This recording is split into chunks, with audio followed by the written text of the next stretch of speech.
Chapter 580. At this time, Yu Qianqiu had already left Lan City with Guan Zhongkai and Yu Lan. Guan Zhongkai and Yu Lan had both made great contributions and received praise from their master. They were naturally in a good mood and were even more respectful towards Niu Yud. But what made the two more depressed was that this Niu Yud was still half dead on the road. He clearly had such a high level of cultivation, but he refused to speed up. Instead, he continued to fly on a broken flying sword. What was worse was that he kept stopping along the way. It was no different from a sightseeing tour. So Guan Zhongkai said weakly, "Senior Niu, if we keep going like this, I'm afraid we won't be able to reach the World Chamber of Commerce by the time the cornucopia gathering starts." Unexpectedly, Niu Yud raised his eyebrows and said, "What? You think I'm flying too slow? If I fly too fast and you lose me and I can't find the way to the World Chamber of Commerce, don't blame me for not keeping my word after taking the money." Yu Lan secretly smiled. He didn't care. He actually wanted Niu Yud to slow down. It was best if he didn't go to the World Chamber of Commerce. No, I was wrong." Guan Zhongkai hurriedly blocked in front of him and smiled apologetically. "Walk slowly, no rush, no rush." If he really lost Niu Yud, the consequences were not something he could bear. If he was slow, then so be it. At least he could push the blame onto Niu Yud when it was late. It had nothing to do with him. Niu Yud gave him an unhappy look. Actually, it wasn't that he didn't want to fly fast, but his cultivation was only so high. No matter how fast he went, he couldn't go very fast. In the end, because of these few words, "Fine." This Niu Yud simply had Yu Lan by 3 horses and rode them slowly on the ground. He could walk dozens of li in a day. Yu Lan was naturally happy to cooperate. Guan Zhongkai was about to cry. He was just short of calling him ancestor. "I told you to slow down, but not this slow method. How long would it take to reach the World Chamber of Commerce? If he was this slow, it would be strange if he was fine. He would definitely be taught a lesson when he returned."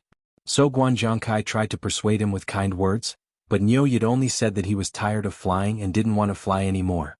In the end, the former begged for a long time before agreeing to his method of using a flying artifact. Sitting on the flying Dharma artifact, Yu Qianqiu was carefree, but he did not stop. Every once in a while he would force the two of them to inquire about Yan Zhuixing, to see if he had been captured. Fortunately, this was not a difficult matter for Guan Zhongkai. With the World Chamber of Commerce's information network in various countries, it was very easy for him to obtain the latest news. In this large area of space, there was a person observing every 1 kilometer, because Yan Zhuixing and the other 4 had disappeared within this area. He was just one of them. However, coincidentally, Yan Zhuixing and the others who were being apprehended were right below him.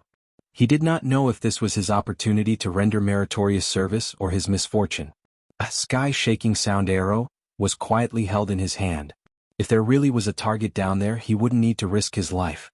As long as he sent a signal, he would have made a great contribution. After that, a large number of experts would gather here. If he captured Yan Zhuixing, his contribution would be even greater.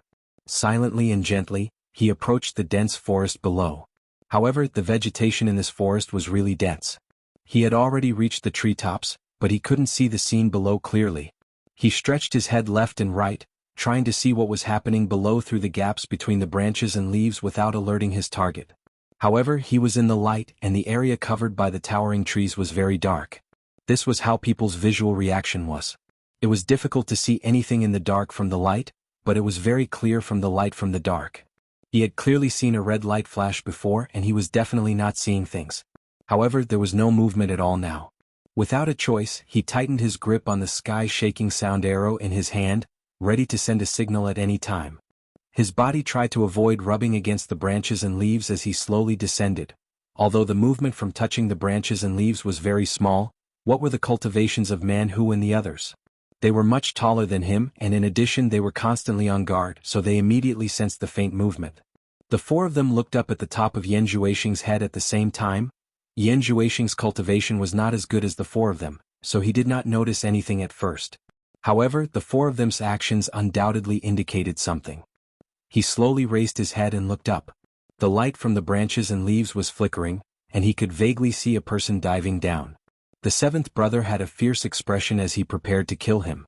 Man Hu quickly signaled his 3 juniors to not act blindly without thinking, and transmitted his voice. "Everyone hide well, he has a whistling arrow in his hand. Wait for him to come down before making a move. Don't give him a chance to send a signal." The 4 of them quietly hid behind a big tree, ready to launch a sneak attack. However, they discovered that Yan Zhuixing slowly stood up in the air, and did not have the slightest intention of hiding. Man Hu anxiously transmitted his voice, "Young Palace Master, don't beat the grass and alert the snake. Don't worry, I just wanted to test the power of the demon eye ecstasy." Yan Zhuixing raised his head and looked up, just in time. Just as he finished speaking, his eyes suddenly blossomed with a demonic red light. The cultivator who had dived down had mixed into the shade of the trees, and had gradually adapted to the darkness below. Stealthily pushing aside the last eyesore in front of him, he focused his gaze and looked down. What surprised him was that there seemed to be someone looking at him from below.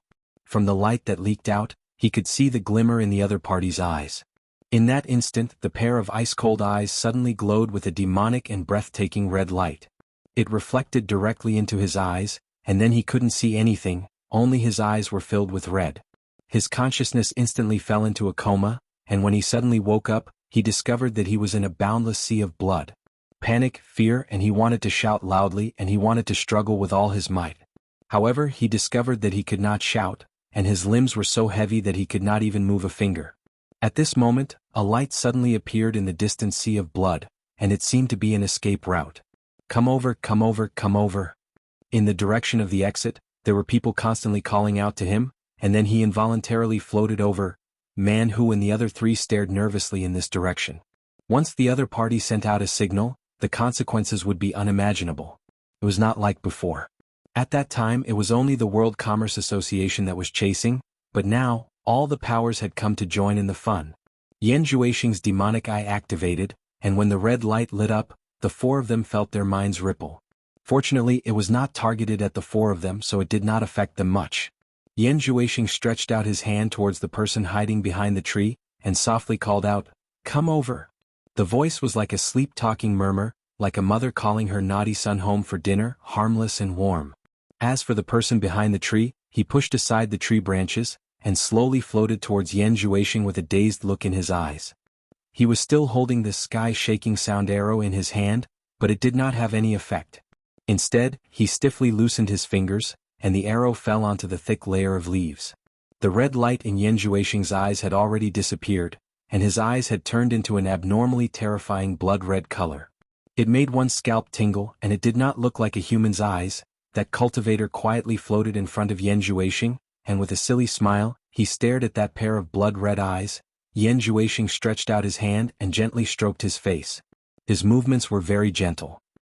Just as the smile on that cultivator's face grew wider, the blood red in Yan Zhuixing's eyes faded, and he regained his cold and emotionless look. That cultivator immediately became confused, as if he could not find his way. Man Hu and the other three were no longer affected when Yan Zhuixing withdrew the red light in his eyes. But they still stared dumbfoundedly at this abnormally strange scene. Suddenly, Yan Zhuixing's hand that was caressing the other party changed from gentle to sinister 5 claws. With a lingering killing intent, it pierced into the lower half of the other party's face with a crack. From the nose to the entire chin, it was completely wrapped in this claw. Fresh blood flowed out uncontrollably. That cultivator felt the pain, and his eyes instantly regained clarity. Then they bulged out, filled with disbelief. Struggle? But with half of his face being grabbed, how could he struggle free? The more he struggled, the more pain he felt. He could not even make a sound of pain or cry for help. His nose and mouth were grabbed by the other party, so how could he make a sound? Kacha, half of his face was crushed together, and a bloody hole appeared on the lower half of his face. The breath exhaled from the bloody hole blew out a blood bubble, and with a pew, it burst. That person almost fainted from the pain and lost control of his body. Just as he was about to fall, Yan Zhuixing expressionlessly clenched his 5 claws into a fist, and lightly shouted, "Little devil fist." A fist imprinted on the other party's chest. Bang! The sound was not too loud, and it was only a muffled sound. Obviously, the strength was controlled perfectly. However, that cultivator exploded into pieces in an instant, and blood rained down on the ground. Yan Zhuixing, who was floating in the forest, expressionlessly shook off the blood on his hand. The strange thing was that his hand did not seem to be stained with blood. He just shook it, and there was not even a trace of blood on his hand. He glanced at the direction where the 4 of them were hiding, and as if nothing had happened, he said, "State Preceptor, let us continue on our way." The 4 of them walked out silently and looked at the scattered red on the ground. They were still in a daze. They did not expect the devil eye to be so powerful, to be able to directly control people. It was a little too scary. First it was the devil eye, then the devil claw, and finally the little devil fist, which easily solved the problem. The four of them thought back to that scene. If it was used on them, they did not know if they could block it. Just thinking about it made them feel a chill down their spines. Well, Six picked up the sky-shaking arrow and put it in his storage bag. Man Who laughed bitterly and waved his hand. Let's go. Fly close to the ground in the forest. Although the speed is much slower, at least it is safer. I hope I can meet Master soon. After saying that, he identified the direction and flew away. The four of them followed closely behind him. The five of them fluttered in the forest, avoiding the trees in front of them. Looking at Yan Zhuixing's flying speed, he was actually not any slower than them, but there was a layer of black light wrapped around his body. This was the flying movement technique from the demonic book, Devil Light Glimpse. Otherwise, with his cultivation, there would be a big gap if he wanted to keep up with the speed of the four of them. Chapter 581. That's strange. Where did this Nyoyid come from? Why haven't I heard of him before? In the sacred palace of Baiwan Nation, Wen Lanfeng had an incredulous look on his face as he sat in the palace carved from jade. After the news about Yan Zhuixing came out, Wen Lanfeng was also shocked. However, he was not interested in robbing others. Instead, he found it unbelievable that Nyoyid could see through Yan Zhuixing's background. He was the young man that Bing Qingzi brought with him some time ago. At that time, Wen Lanfeng was a little surprised and couldn't help but take a few more glances. He didn't pay much attention to him when he found that he was just a small cultivator in the early stage of passing calamity. However, Nyoyid could see something else. Could it be that his cultivation was higher than his? He was disdainful of Nyoyid's actions in the ghost village. He thought that Nyoyid was at most a liar with a decent cultivation. He didn't expect him to be so capable. Nongzhu sat on the side and peeled the green fragrant seeds speechlessly. It was a kind of hard-shelled nut the size of a fingernail. After opening it, there was white and plump flesh inside, which tasted very fragrant and delicious. This kind of nut could only be found in the sacred land of the Wen family. It couldn't grow anywhere else. Although the nut was hard, with Nongzhu's cultivation, it was easily opened with a light pinch. The white flesh popped into her mouth. He sat on the chair and chewed. Looking at Wen Lanfeng, who was frowning and thinking, he didn't know what to say. He didn't expect it either. He didn't agree to help Yu Qianqiu kill Yan Zhuixing. In the end, as soon as he left the restaurant, Yu Qianqiu killed Yan Zhuixing. This kid really did what he said he would do. He didn't hesitate at all. But wasn't the commotion a little too big? They were trying to kill Yan Zhuixing. What kind of magic art could dominate the cultivation world? Was it so mysterious? Ruthless? He didn't do it himself, but let all the cultivators in the world do it together. Nongzhu, I'm impressed. It said that you are very popular in the cultivation world. I didn't expect you to know this Nyoyid who appeared out of nowhere. You really have a wide circle of friends. Can you tell me who this person is? Wen Lanfeng asked with a smile. Nongzhu knew that she couldn't hide the fact that she met Nyoyid in his territory. She shook her head and said, Old Wen, who cares where he came from? It's not like he's in your way. What are you worrying about? You can't say that. I have a favor to ask from him. I want you to help me build a bridge, Wen Lanfeng said seriously. Nongzhu's expression froze. She asked suspiciously, Do you have a favor to ask of him? Beg him for what? Limit-breaking pill. Wen Lanfeng sighed and said, I shouldn't be so greedy, but I can't always protect the entire Wen family. There will come a day when I have to leave. He had to make some plans for the Wen family. Can you ask him to sell me some restriction-breaking pills? I'll pay him back. Nongzhu didn't know whether to laugh or cry. What limit-breaking pill? Who knows if it's a poison or a panacea? In short, it's a scam. Why do you have to give him money? She paused and said with a wry smile, Listen to me. Anyway, as long as it's something made by Nyoyid, you'd better not touch it. It's not as good as you think. Is it fake? Wen Lanfeng was shocked. Nongzhu waved her hand and said, I don't know whether it's fake or not. Anyway, I advise you to restrain your Wen family. Don't get involved in Nyoyid's business. There are only benefits. You just need to watch the fun from the sidelines. By the way, just keep it to yourself. Don't let anyone else know about it. The meaning was very clear. Wen Lanfeng would be an idiot if he still didn't understand. He nodded slightly and said, Thank you. Alas, I'm going back to Shantian Island. The sound transmission formation left by Nanming is still there. Keep in touch. Nongzhu said and left the temple, disappearing into the horizon.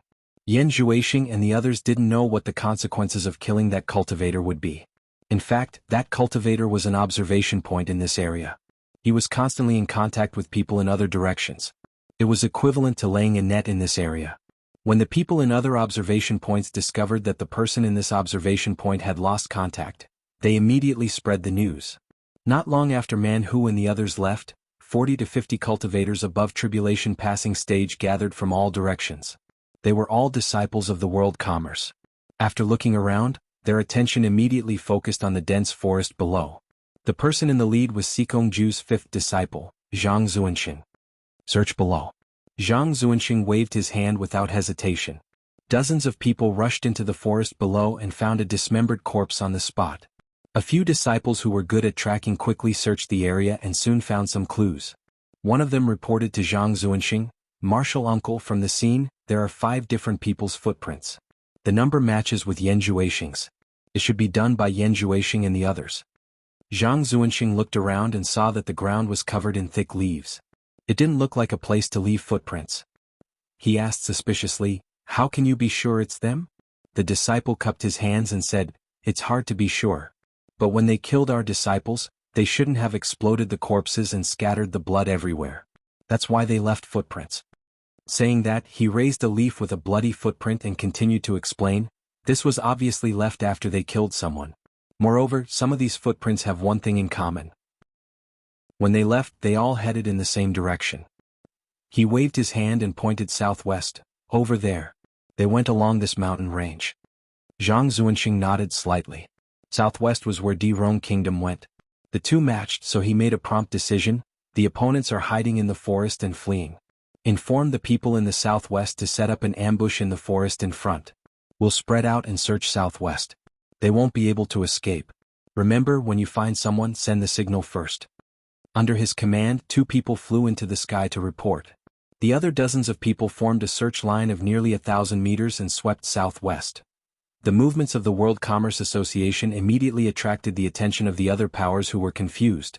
Therefore, the direction of this mountain range immediately became the direction where the powers of the various countries gathered. People constantly entered the forest to search, and the sky was filled with people, almost forming an inescapable net. Man Hu and the other 4 who were fleeing clearly felt the pressure. They could see people in the sky almost constantly when they raised their heads. Moreover, people would occasionally enter the forest to search from all directions. This made it even harder for them to speed up, and they had to constantly hide and run. It was very obvious that the people chasing them had already discovered their precise route. Otherwise, it would not be so obvious in such a large mountain range. They never would have thought that it was because of Yan Zhuixing's little devil fist exploding corpse that caused this disaster. With this torment, the 5 of them immediately felt miserable. From the looks of it, they might not be able to escape.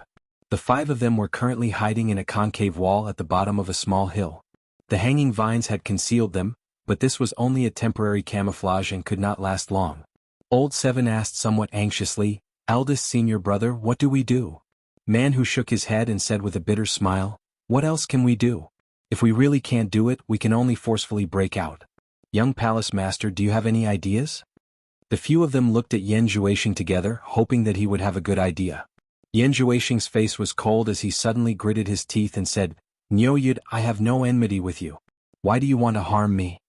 The few of them revealed a trace of helplessness when they heard this. His words undoubtedly meant that he had no idea either.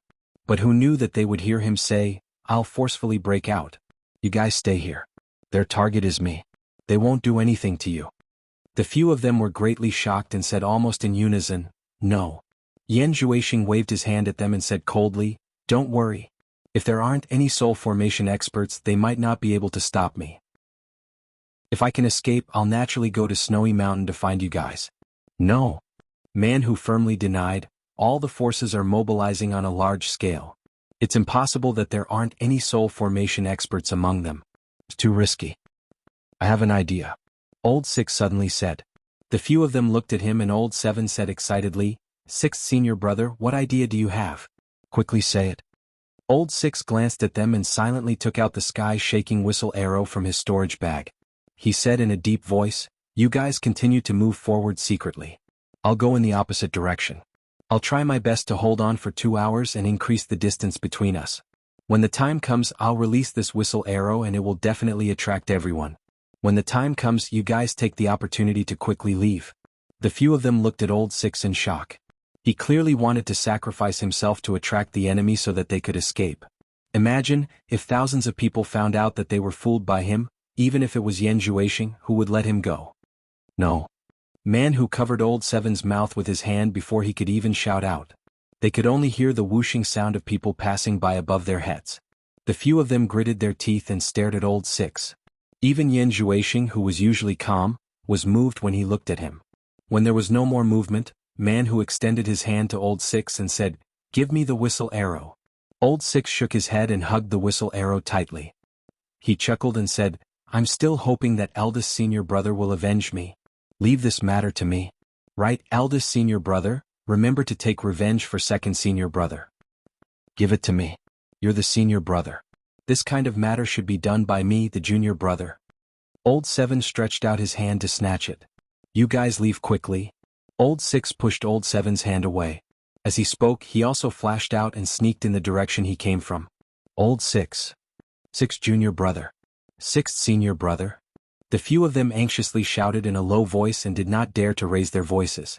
However, even if Old Six heard them, he did not turn around and disappeared into the dense forest. The three of them silently lowered their heads with bloodshot eyes. Yan Zhuoxing tightly shut his mouth and his chest rapidly heaved up and down. Man who suddenly waved his hand and said, "Go, don't waste Old Six's painstaking efforts." Out of the original 5 people, only 4 were left. The 4 figures quickly dashed into the forest. Chapter 582. High up in the sky, a white shadow flew out of the D-Rong Kingdom's territory at an incredible speed and entered the Purple Thistle Kingdom's airspace. This person was none other than Bing Qingzi. Following closely behind it was a white line that flung its tail in flight. It was the Great Snow Mountain's guardian spirit beast, Snow Flood Dragon. At this moment, Bing Qingzi was burning with anxiety. After receiving the urgent situation report from his disciple, Man Hu, he did not stop and immediately set off from the Great Snow Mountain. Even the Snow Flood Dragon that had not left the Great Snow Mountain for thousands of years was brought down the mountain by him. He knew what the current situation was like. Even Yin Baikong and Hu Changshu, who were on his side, would fall out with him. His Great Snow Mountain lineage was not strong. Apart from him, only a few of his disciples had a higher cultivation. Furthermore, the guardian spirit beast, Snow Flood Dragon, was comparable to a mid-divine transformation realm cultivator. Now that things had come to this, he could only save Yan Zhuoxing at all costs. If he did not try his best to save Yan Zhuoxing, the curse on his body would not spare him. Even if he could abandon himself, he couldn't abandon his disciples. They were as close as father and son. Originally, the Snow Flood Dragon's cultivation could not keep up with Bing Qingzi's flying speed. However, the Snow Flood Dragon was born with the ability to ride the wind and break the waves. It already had the basic attributes of a dragon. It was born with speed. Although the Snow Flood Dragon could not speak, it had already gained intelligence and could feel its master's anxiety. Otherwise, he would not have brought it down the mountain and flown so frantically. On the other side of the Purple Thistle Kingdom, there was a mountain range. However, on this desolate mountain range, there were currently hundreds of people standing. Each of them stopped on the treetops, waiting for something. These people were all divine transformation realm lords of various kingdoms. They were not waiting for others but for Bing Qingzi who might pass by. There was a large-scale search going on ahead. Some people would definitely not allow Bing Qingzi to go over and interrupt them. For example, Yin Baikong, who had a calm expression. Yin Baikong squinted his eyes and glanced at Shangguan Taiping, who was on the treetops in the distance, with a somewhat resentful expression. Needless to say, who else but Shangguan Taiping could have spread the news to the whole world? This was equivalent to ruining his plans. Actually, he had wanted to leave first and kill Shangguan Taiping in the Purple Thistle Kingdom to prevent the news from leaking out. Who would have thought that Shangguan Taiping would be so cunning as to spread the news in advance? Soon after, it was rumored that the lords of the various kingdoms were moving out. Yin Baikong naturally couldn't sit still. He was very confident in his forces, but no matter how strong they were, they wouldn't be able to defend against so many soul formation stage cultivators. He was forced to personally come out to hold the line for the World Commerce Association. From time to time, a group of experts from the cultivation world looked around. He was afraid that those 2 people would appear. One was Bai Changchun of the Demon Domain and the other was Wen Lanfeng of the Baiwan Nation. If these 2 people were to come, some people's dreams would be shattered. In fact, there were many people who were eager for the two top experts of the cultivation world to appear because it was unlikely for them to get Yan Zhuixing. It would be better to let Yan Zhuixing fall into the hands of Bai Changchun and Wen Lanfeng so that everyone would be at ease. However, the two of them had yet to appear. Everyone couldn't help but sigh. This was an expert who truly had confidence in his own strength. They weren't interested in dominating the cultivation world at all and only believed in themselves. Now that things had come to this, many people had already secretly passed down orders to kill Yan Zhuixing on the spot if they found him. It would be best if their bones were ground to ashes, but their corpses couldn't fall into the hands of others. In any case, even if they got their hands on it, they would probably be attacked by others. Since they couldn't enjoy it, they might as well destroy it and maintain the status quo. Sikongju looked at his master's gloomy face and knew that he was in the wrong. When he received the news, he should have immediately asked Guanzhongkai to kill Yulan at all costs. There wouldn't have been such trouble then. Now, even if the World Commerce Association got their hands on it, they would probably have to pay a huge price. A figure flew over from afar. After Mu Lianxiu bowed to Yin Baikong and his master, he transmitted his voice. Grandmaster, Master, our people have found traces of Yan Zhuixing and the others. However, there are too many forces following us. I'm afraid that even if we find Yan Zhuixing, it will be a little troublesome. Yin Baikong transmitted his voice expressionlessly. Those who are scattered, gather your strength. Lianxiu, go and pass down my decree. Inform all the branches to gather all the cultivators above tribulation passing stage to reinforce them. Sikong, go and hold the scene. Don't show mercy to anyone who dares to snatch it. Kill without mercy. I'll take care of everything. Yin Baikong was ruthless this time. How could he let others snatch the meat that was already in his hands? The two received the order and Mu Lianxiu rushed down the mountain to inform all the branches. Sikongju quickly flew in the direction of the search.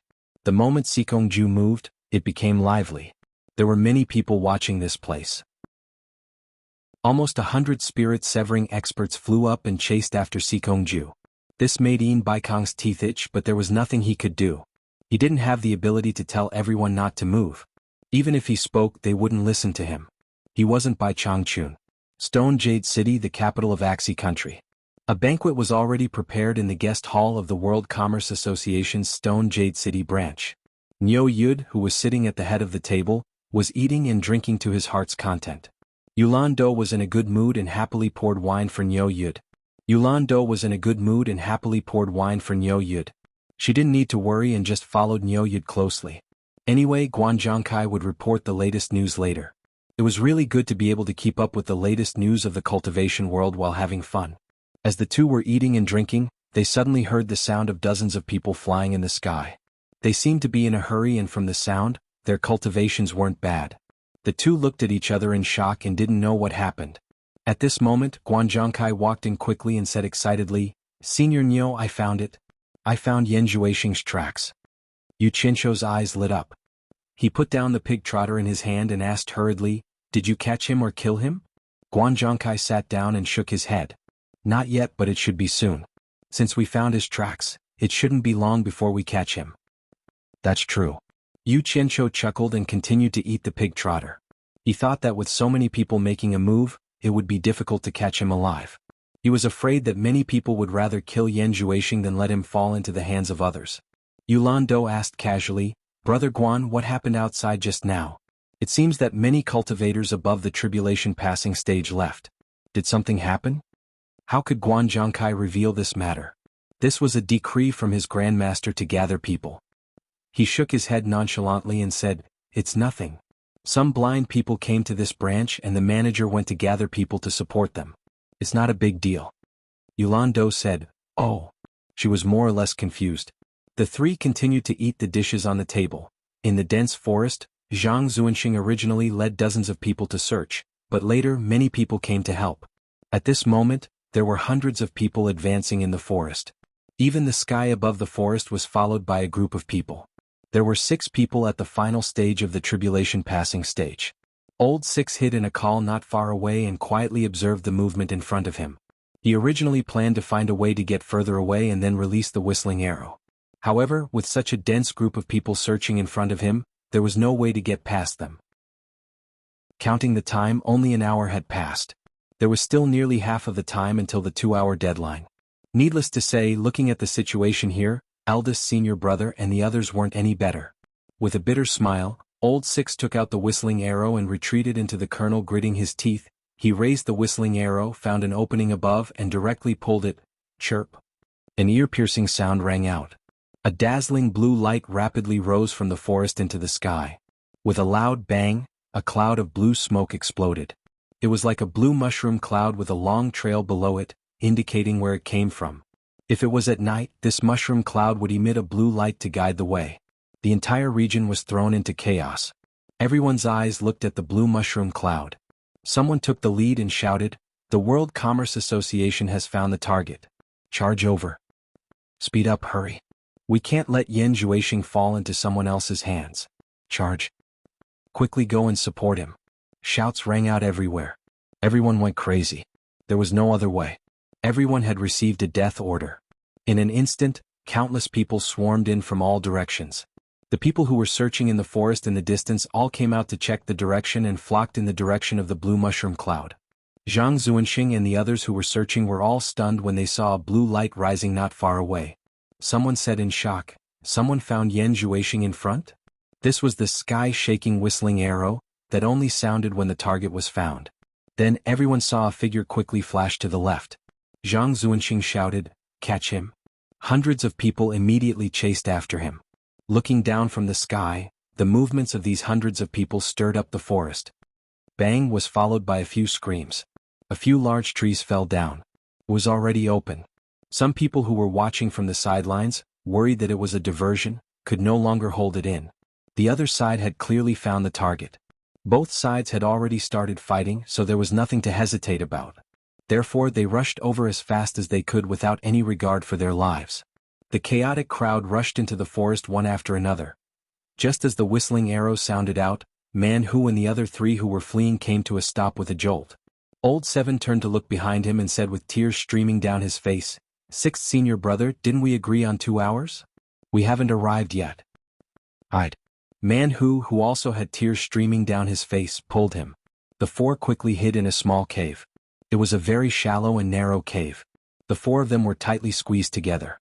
3 out of the 4 people were crying silently. Yan Zhuixing's lips were tightly shut, and his face was stretched taut. Chapter 583. In his impression, other than a bit of affection between family members, there was no friendship between other relationships. In the cultivation world, most people used each other. Ever since he started cultivating devil skills, he had become more and more selfish. His personality had gradually become cold and he didn't believe in these things. However, what happened today had given him too much shock. Especially the heroic act of Old Six sacrificing himself to lure the enemy, it made his cold heart's blood boil. In this sect, although they weren't father and son, they were better than real father and son. Although they weren't brothers, they were better than real brothers. It was rare to see someone risking their life for a brother. It stirred people's hearts. The cruel sounds of fighting in the distance were intense. It was unknown how many people Old Six was facing right now. The straightforward Old Seven looked like a careless, boorish person. But at this moment he was crying like a child and tightly covering his mouth. Old Five closed his eyes and forcefully pressed the back of his head against the soil. Tears silently slid down his face. Man Hu had already bitten his lips until they bled. Hearing the movements outside, Yan Zhuixing looked at the 3 martial brothers and pursed his lips into a line. The muscles on his face twitched and he almost couldn't control his emotions. This kind of situation had never happened before, not to mention after cultivating demonic arts. Whoosh whoosh. Another wave of fast-flying sounds swept past above their heads. Then there was no more movement. Only the sounds of fighting came from the distance. This was probably the last wave. Those who should go had all gone. From today onwards, Old Two and Old Six grudge is my grudge. Yan Zhuixing's words jumped out one by one. His eyes were abnormally cold. If we don't leave now, when will we? Man Hu shouted in a low voice and decisively pushed the others out. The 4 of them quickly fled. The area below where the whistling arrows had come from had already been thrown into chaos. In just a few moments, several thousand people had charged over and rushed into the forest below like a swarm of bees. That scene was very lively. A large patch of the towering ancient trees had already fallen. Eldest martial uncle, stop the people from world commerce. Block the others for me. It's me. Watch carefully before you act. One side didn't want to let the other side take the lead, while the other side wanted to be first. The people who arrived first immediately helped out. The people who came later did not understand the situation at all. When they heard their fellow disciples calling out to them, they did not hesitate to help out. As a result, the battle became more and more intense. It had already become a chaotic battle. Seeing their fellow disciples fall one by one, everyone's eyes turned red with killing intent. As long as someone brushed past him, he would only recognize the clothes and not the person. Letting go would be a killing move. The most unlucky ones were the people from the World Commerce Association. Although they had a lot of people, they were besieged by the various powers. Because World Commerce had taken the initiative to stop the others, when those people's fellow sect members rushed over and saw their own people fighting with World Commerce, they didn't know who Yan Juexing was and thought that World Commerce had already captured him. They had come here to snatch people, so there was no need for words. Fight. When the other powers rushed over and saw that almost everyone was attacking World Commerce, they also thought that World Commerce had succeeded. Everyone is fighting for people, let's fight for them too. Fight. Those who came later saw that their fellow disciples were in such a state. How could they just stand by and watch? Helping their fellow disciples fight was definitely not wrong. Fight. Thus, the scene was like a rolling snowball as everyone threw caution to the wind. Although most people didn't know what was going on, it was the general trend. Occasionally there would be some clear-headed people who wanted to stop, but they couldn't. If you didn't fight, someone would fight. If you wanted to fly up to the sky, there would immediately be a few people who would beat you down. Even a clay figurine had a temper. At this stage, if they didn't fight, they would be beaten. Other than fighting, what other choice did they have? Thousands of people fought together in a chaotic battle. It was a spectacular scene. Broken limbs were everywhere on the ground and blood dyed the forest. Behind them, there were still large numbers of people from the various powers rushing over to help. Zhang Zuanxing led several hundred people. From the start, he was the target of the various powers' attacks. At this time, he had already lost most of them. He could be said to be riddled with wounds. Although it wasn't a big deal, he had been harassed by all sorts of people. As for number 6, who was previously surrounded, no one knew where he was. He already had no time to care about himself, so why would he care about others? It was more like he didn't want his life anymore. Clang clang clang. I'll fight you to the death. Save me.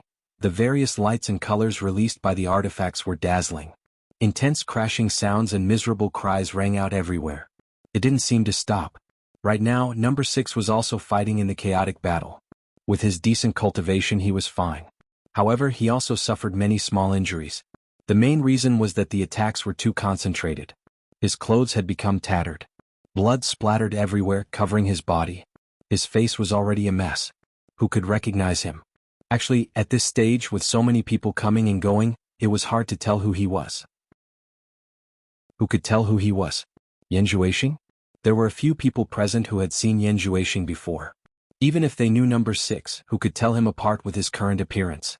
They didn't have the time to do so. Flying swords and all kinds of magic weapons flew up like rabbits and fell like a cuckoo. The messy explosions made their ears buzz and flesh and blood flew everywhere. Number 6 was dumbfounded. He didn't expect things to turn out like this. What are they doing? Forget it. I thought I was dead for sure. Since I have a chance to escape, why stay here? Number 6 took the opportunity to size up the situation. He suddenly leaped up and saw the people fighting in the air, taking the opportunity to launch a few sword astral slashes. In an instant, 5 or 6 people attacked him, forcing him back. The moment he landed, the messy attacks came again. He drew his sword and quickly pointed it in all directions. Chaotic sword chi burst out and blocked the attacks. Since he couldn't get out from the top, he gritted his teeth and fought towards the outside. From the attacks just now, he could tell that the people fighting on the top had higher cultivation. It was too difficult to get out from the top. It was impossible for a single person to deal with so many experts. It was safer to rely on his own cultivation to get out from the side. On the Hengduan mountain range at the border of the Redbud Kingdom, a group of spirit-severing experts heard the rumbling sounds of battle from afar. From the sounds of it, it seemed like the battle had reached its climax. They didn't know what was going on. The reason why everyone was here was to put pressure on the lords of the other factions and prevent them from interfering. At this time, Yin Baikong was calm and composed. He squinted his eyes as he stared at the people rushing in from all directions. There was a hint of arrogance on his face. Most of these people were disciples of the World Chamber of Commerce. They had never gathered like this before. This was the first time they had displayed their strength so valiantly. However, good steel should be used on the blade's edge. Soldiers are trained for 1,000 days to be used in a single moment. If they didn't use it now, when would they? As more and more people arrived at the World Commerce Association, the expressions of many soul formation experts changed. Usually, people only knew that the World Commerce Chamber was powerful and influential. Now that there was an endless stream of people rushing over, it gave them a great visual shock. The World Commerce was indeed very powerful. Everyone knew that this was only the people who came from nearby. Those who came from further away should still be behind, and no one knew how many there were. Beside Yin Baikong, Hu Changshuo's eyes flickered. Suddenly both of them turned around at the same time. Qi Jiujuan, Ouyangda, and Pei Fong were the same. Pei Fong, who had lost a hand, laughed gloatingly. Bing Qingzi is here. The three of them looked at each other. They were somewhat excited, but there was no need to say anything. No matter how high Bing Qingzi's cultivation was, how could he be a match for so many soul formation experts?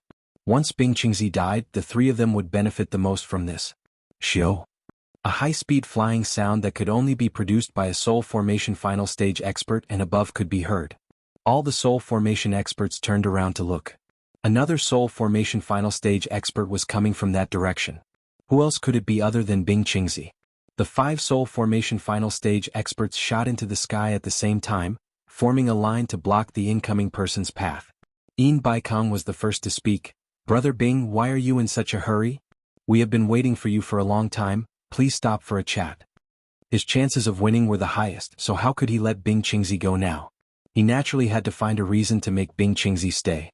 Moreover, the other 4 were on his side, so there was no need to be afraid of Bing Qingzi. Get out of my way. Before the person arrived, a wave of angry roars was the first to approach.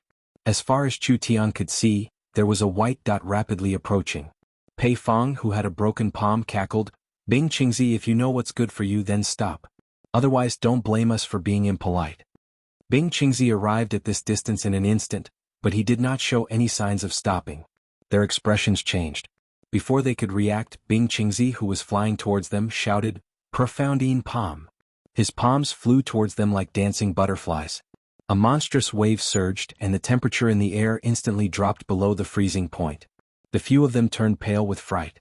They saw a sky full of transparent palm shadows rushing towards them. Each palm shadow was as big as a dinner table, and there were at least 300 to 400 of them.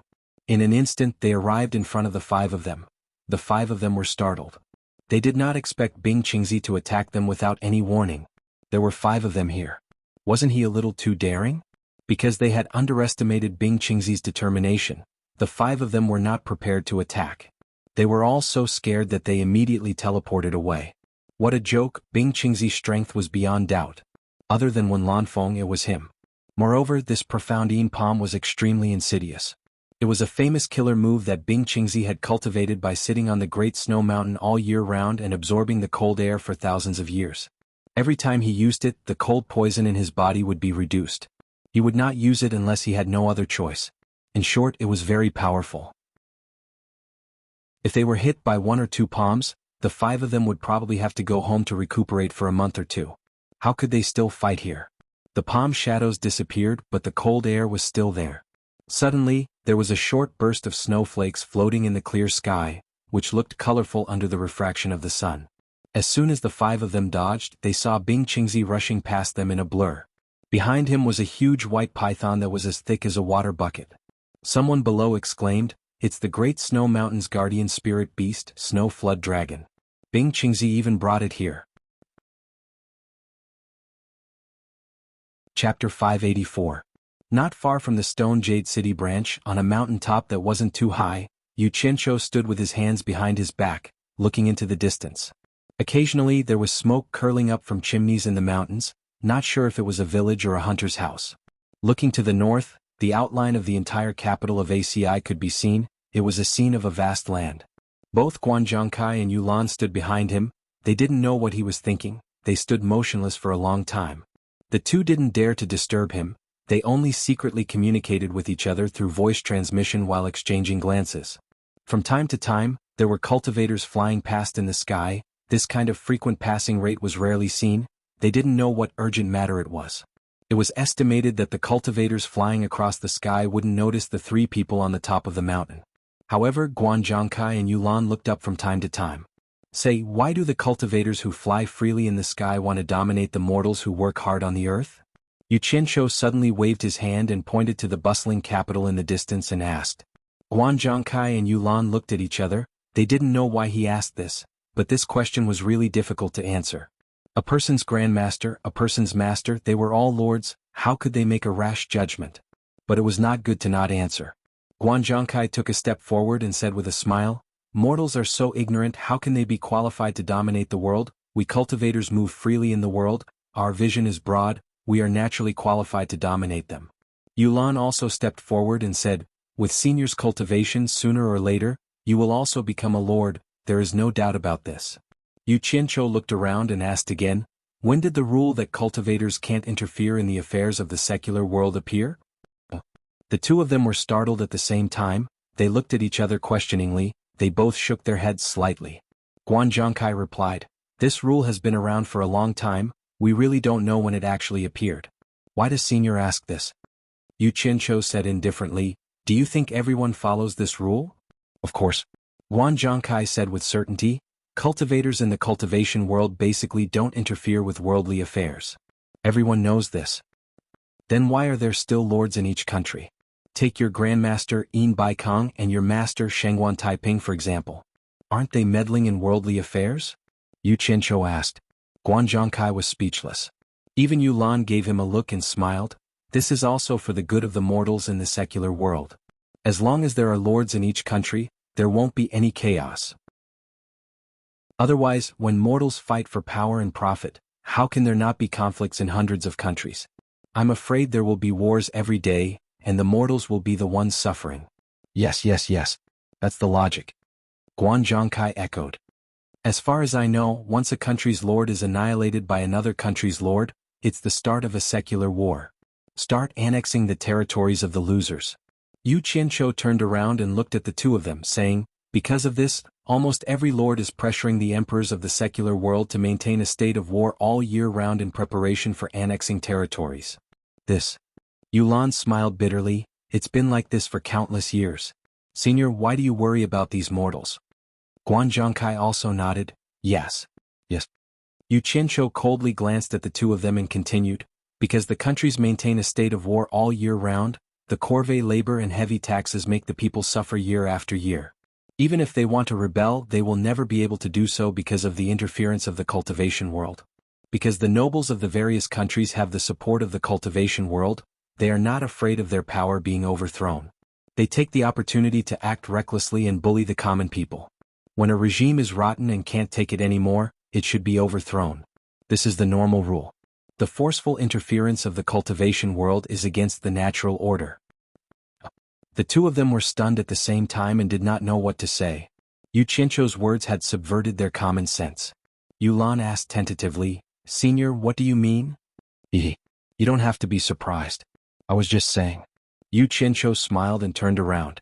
There was no point in saying this to them. He narrowed his eyes and a cold glint flickered in his eyes as he examined the world again. During this period of time, he had seen too many hardships of the people's lives. Previously, he was limited by the geographical environment and thought that it was just a problem of the governance of a certain country. Who would have thought that after visiting so many countries, almost all of them were like this? He still could not understand why the common people did not rebel when they were forced to this point.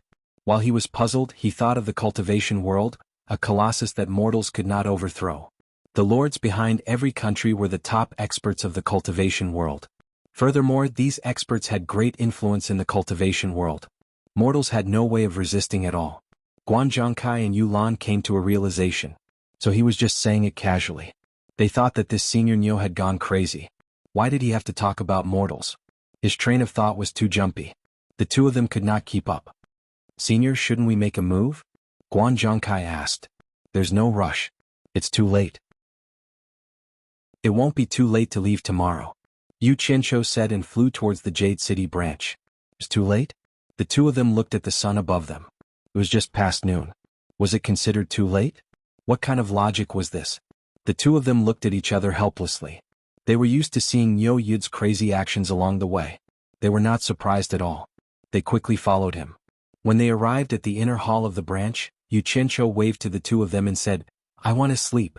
Don't let anyone disturb me without my permission. The two of them were speechless again. They could only obey. This was the first time they saw an expert who liked to sleep. On the flying artifact he often slept soundly. What a freak.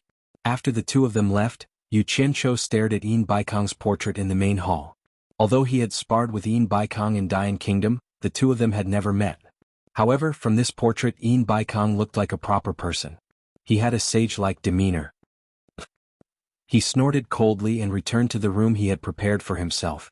Then he disappeared. In Utopia's military camp, Guan Yu and Zhang Peng were summoned. Zhang Peng had been assigned by Yu Qianqiu to be Guan Yu's adjutant. He was to assist Guan Yu in everything. After greeting each other, Yu Qianqiu did not waste any time.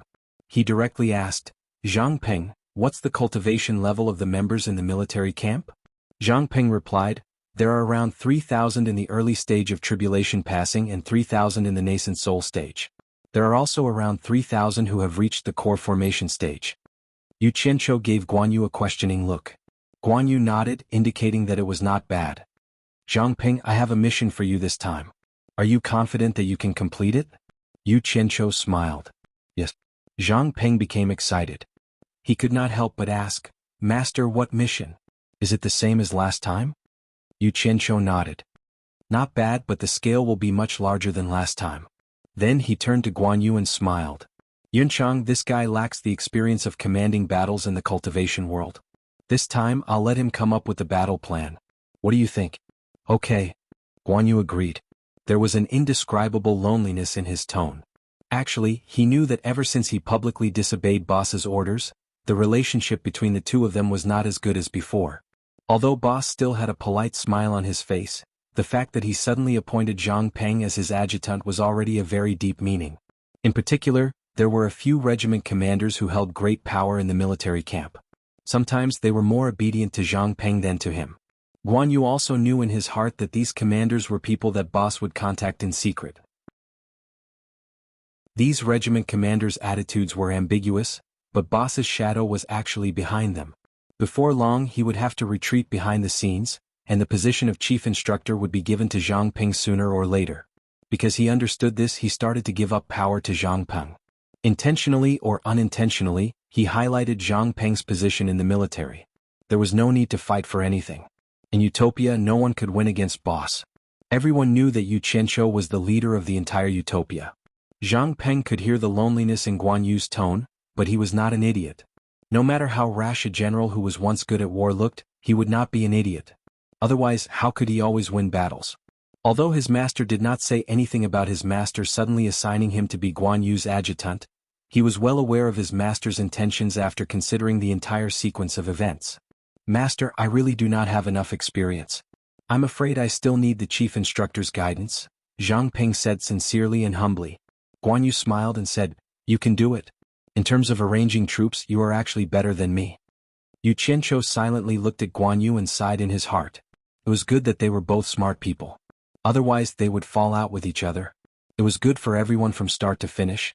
Originally, when Guan Yu publicly disobeyed his orders, he wanted to directly replace Guan Yu. There was no room for discussion. It would be terrible if he publicly disobeyed orders on the battlefield. However, Guan Yu's position in the army was not low. He was the chief instructor of all the team members. All the team members were trained by him. If he were to directly replace him, the impact would be too great. The morale of the army would be unstable. Furthermore, it would be difficult to find a suitable person to take over. Thus, he threw Zhang Peng over to be the adjutant to learn. He believed that Zhang Peng, who had rich experience in leading troops, would be able to take on the role in the future. From the looks of it, everyone knew what to do. That was good. Otherwise, he would have to use ruthless methods to cleanse them. It's decided. Zhang Peng will lead the organization. If there are any inadequacies, Yunchang will give you more pointers. Yu Qianqiu changed the topic and said in a deep voice, gather everyone and stand by. Wait for my news. Yes. The two of them accepted the order in unison. However, Zhang Peng was a little confused and reminded, Master, won't it be too conspicuous for so many people to go out at once? He had followed them outside and knew how powerful those soul formation experts were. If they were discovered, it would be troublesome if they couldn't retreat in time. Knowing his concern, Yu Qianqiu sneered and said, the looting outside is in full swing. This is the time when our defense is at its weakest. This is the best time to make a move. With that said, he disappeared. Chapter 585. Seeing that even the snow dragon had appeared, everyone could imagine that Bing Qingzi must have been forced into a corner. Everyone was even more certain about Yan Zhuixing. Someone clicked his tongue and said, Bing Qingzi has even taken out his trump card. Looks like we have to save Yan Zhuixing. Seeing Bing Qingzi pass through, the 5 spirit-severing stage experts were stunned for a moment before their expressions changed. Yin Baikang shouted angrily, Bing Qingzi, don't go. Without needing to say anything, the 5 figures flashed and chased after Bing Qingzi. The group of people standing on the treetop of the Hengduan mountain range rubbed their palms together. If the 6 of them were to fight, it would be a good show. Someone shouted, let's go and have a look. In an instant, a group of spirit-severing stage experts flashed into the sky and chased after them. Shui Jiao stopped them. Bing Qingzi shouted without turning his head, and continued to fly rapidly. Moo! A sound that sounded like a cow's moo resounded through the sky. The snow dragon swayed its body and turned around in the air. Its agility in the air was like that of a dragon. The snow-white shining armor shuttled back and forth in the air so fast that people could not see its figure clearly. It was like a soaring dragon in the sky. In an instant, it hovered in the air and stared at the people chasing after it with its bright red eyes. Its crystal-clear antler-like horns reflected magnificent colors under the sunlight. Moo! The sound reverberated through the sky again. A cloud of white miasma burst out from its horns. In the blink of an eye, it covered the sky and spun rapidly in the air. The snow dragon opened its bloody mouth and stuck out its tongue, blowing out a breath of cold air. The thick white miasma suddenly condensed into ice blades and swept towards the people chasing after it. Others might be afraid of it, but the 5 spirit-severing stage experts were not afraid of it. A transparent protective aura quickly appeared on its body and it did not slow down. No matter how the ice blades slashed on it, it forcibly passed through them. It was very powerful. The snow dragon had received its master's order. It would not give up after failing in one attack. It swung its long tail and fearlessly charged towards the 5 people. Accompanied by the wind and clouds, its speed was much faster than when it was flying with Bing Qingzi. Flying dragon in the sky, white dragon phantom. Its momentum was really amazing. The group of people chasing them from afar quickly stopped. He was afraid that this beast would not understand and start fighting with him. It was better to let the 5 experts deal with it first. Insolent beast. Qi Jiujuan flew at the front and bore the brunt of the attack. With a loud shout, the Junlin Qi suddenly appeared in his hand. A golden light burst out and he slammed it at the snow dragon. Dang! The Junlin Qi and the snow flood dragon's crystal-clear horn collided and sent Qi Jiujuan flying several hundred meters away. However, the snow flood dragon was also slammed down nearly 100 meters, but in the blink of an eye, it flashed back. The other 4 were startled and became serious. They took out their spiritual treasures. Obviously, they didn't expect this beast to be so ferocious. Qi Jiujuan's Junlin ruler was very powerful and had always been very powerful. Unexpectedly, Qi Jiujuan seemed to be slightly inferior in terms of strength. As expected of a spiritual beast of heaven and earth. The long white shadow did not stop and directly pounced at the other 4 people. From the looks of it, it still wanted to fight against 4 people. The 4 people were a little annoyed. 4 late-stage spirit-severing experts could not deal with a spiritual beast. If this news spread out, wouldn't they die of laughter? Beast, you're courting death. 100 blade cut. Pei Fong angrily shouted. The snow flood dragon actually charged at him. It was a little suspicious that he had lost an arm. Otherwise, why would it pick him who was standing in the middle? The blue beauty demon blade in his left hand turned into a phantom. Hundreds of blue blade shadows made shio sounds and fiercely slashed at the head of the snow flood dragon. The other 3 people were not idle either. Their figures flashed quickly as if they were dragons in the sky. 2 rainbow-like sword shadows pierced the body of the snow flood dragon like lightning, splashing bright sparks in broad daylight. Qi Jiujuan, who flashed over, held the Junlin Qi with both hands and once again smashed at the head of the snow flood dragon. Bang! A very loud sound was heard. Moo! Another deafening bull's moo resounded. However, this time there was a miserable sound. That's right. 5 late-stage spirit-severing experts were working together to deal with a snow flood dragon that was only equivalent to a mid-stage spirit-severing expert. It would be strange if it could still get away with it. However, this snow flood dragon's skin was really thick. At the very least, no wounds could be seen from its appearance. Just as the snow flood dragon's body fell down, a phantom chased after it. It was Ouyangda. His deadly claws had already protected his arms and palms. Two sinister pitch-black claws locked onto the tail of the snow flood dragon with a kacha sound. "What are you guys hesitating for? Stop being Qingzi!" Ouyangda roared. He grabbed the tail of the falling snow flood dragon and quickly spun it. Such a thick and long snow flood dragon was actually spun like a windmill by him. The four people were slightly startled. Then, without hesitation, they flashed away and continued to chase after Bing Qingzi. The snow flood dragon, which was tens of meters long and as thick as a water bucket, spun into a big white wheel with a hoo-hoo sound. Ouyangda let out a breath and let out a high sound. Then he swung the snow flood dragon and smashed it downwards. A white shadow was thrown into the deep mountains while spinning.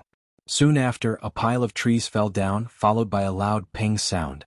Ouyangda glanced down and coldly snorted, "Reckless beast." Then he quickly chased after the few people in front. This happened in just a few moments, but the group of people behind looked at each other in dismay. They didn't know whether this spiritual beast was dead or not. However, since it was attacked by 5 soul transformation final stage experts, even if it died, it wouldn't die in vain.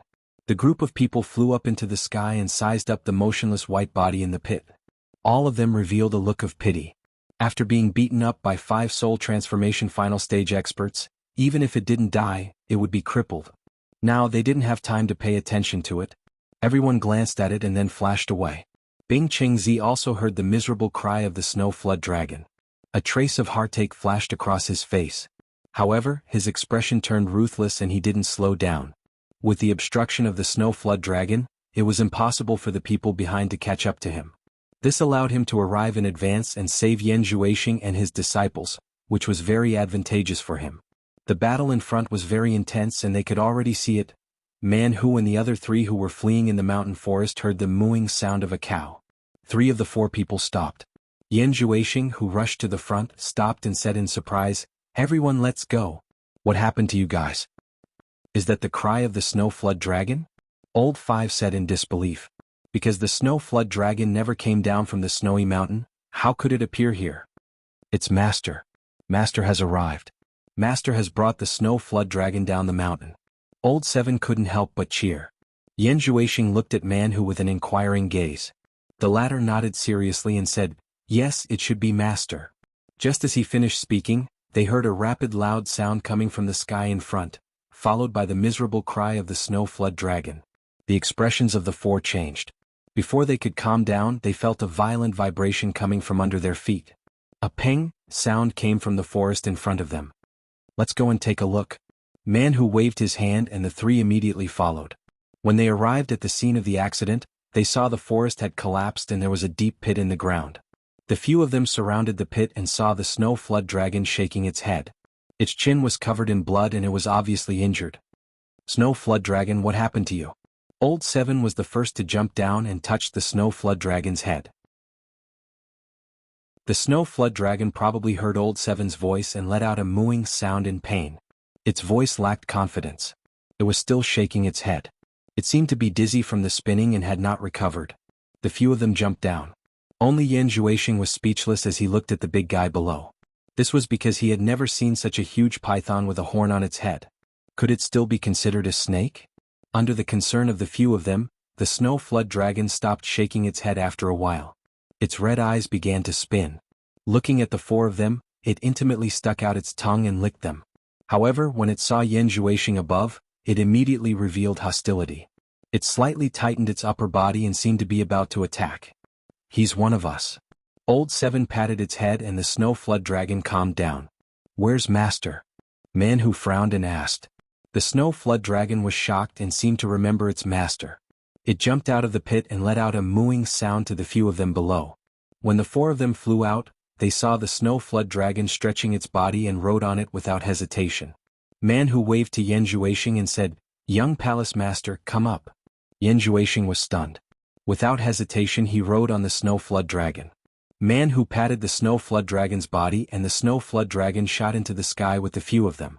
In the blink of an eye, it carried the few of them and flew high up in the sky. Hearing this, Yan Zhuixing was secretly shocked. This white python with a long horn on its head was actually flying faster than them while carrying 4 people on its back. Could this be the legendary spirit beast? Bing Qingzi, who was flying at high speed, was slightly stunned. He saw hundreds of early divine transformation realm cultivators fighting in the sky ahead. What's the meaning of this? As soon as this thought flashed through his mind, Bing Qingzi immediately thought of a possibility.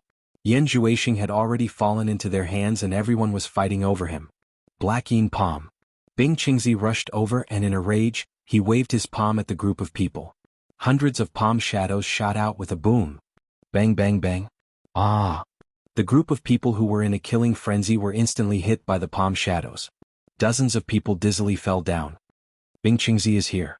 Someone shouted. Actually, there was no need to remind them. Those who were not hit were also scared witless by the might of the Black Yin Palm. They had long stopped fighting and all of them teleported far away. The battered and exhausted Sikongju stood in the sky not far away with his sword in hand. This time the World Commerce Company had suffered a huge loss. Even he himself had almost lost his life. He had never been in such a chaotic battle before. It seemed that everyone was more interested in attacking the World Commerce Company's people. They were very glad that they could last until now. Looking at the furious Bing Qingzi, Sikongju's battered and exhausted face was filled with uncertainty. He thought to himself, where are Master and the others? Bing Qingzi came from that direction. Could it be that Master and so many people couldn't stop Bing Qingzi? Chapter 586. The people who were fighting below were also startled by the shout of Bing Qingzi is here. They all subconsciously stopped fighting. They looked up dumbfoundedly and saw dozens of early spirit-severing realm experts fall down with a plop sound. The group of people immediately looked at the white-robed angry old man with great reverence. Bing Qingzi. Late spirit-severing realm expert. Master. Grand Master. A mess of greetings sounded and many people rushed towards those early spirit-severing realm experts who fell down. Those who fell down were the seniors of many people's sect. How could they not show their concern? The dozens of spirit-severing realm experts who fell down were usually high and mighty. But now, their bodies were covered with a layer of frost, and they kept trembling and their teeth were chattering. Even the people who went to help them couldn't help but shiver when their hands touched them. So cold. Fortunately, these people were spirit-severing realm experts with high cultivation and could withstand it. If it was someone weaker, they would have been frozen into a popsicle and died after being hit by Bing Qingzi's Dark Yin Palm. One could imagine that Bing Qingzi's Dark Yin Palm was not a joke. Just a moment ago it was still very lively, but now it was completely silent. Bing Qingzi looked at the bloody scene below and his eyebrows kept trembling. He couldn't see his disciple or Yan Zhuoxing. A majestic killing intent surged out from his body, scaring the group of people who were trembling with fear and prepared to escape. Master. Suddenly, a voice that Bing Qingzi was very familiar with sounded. A guy covered in blood rushed up and saluted him, but he couldn't see his face clearly.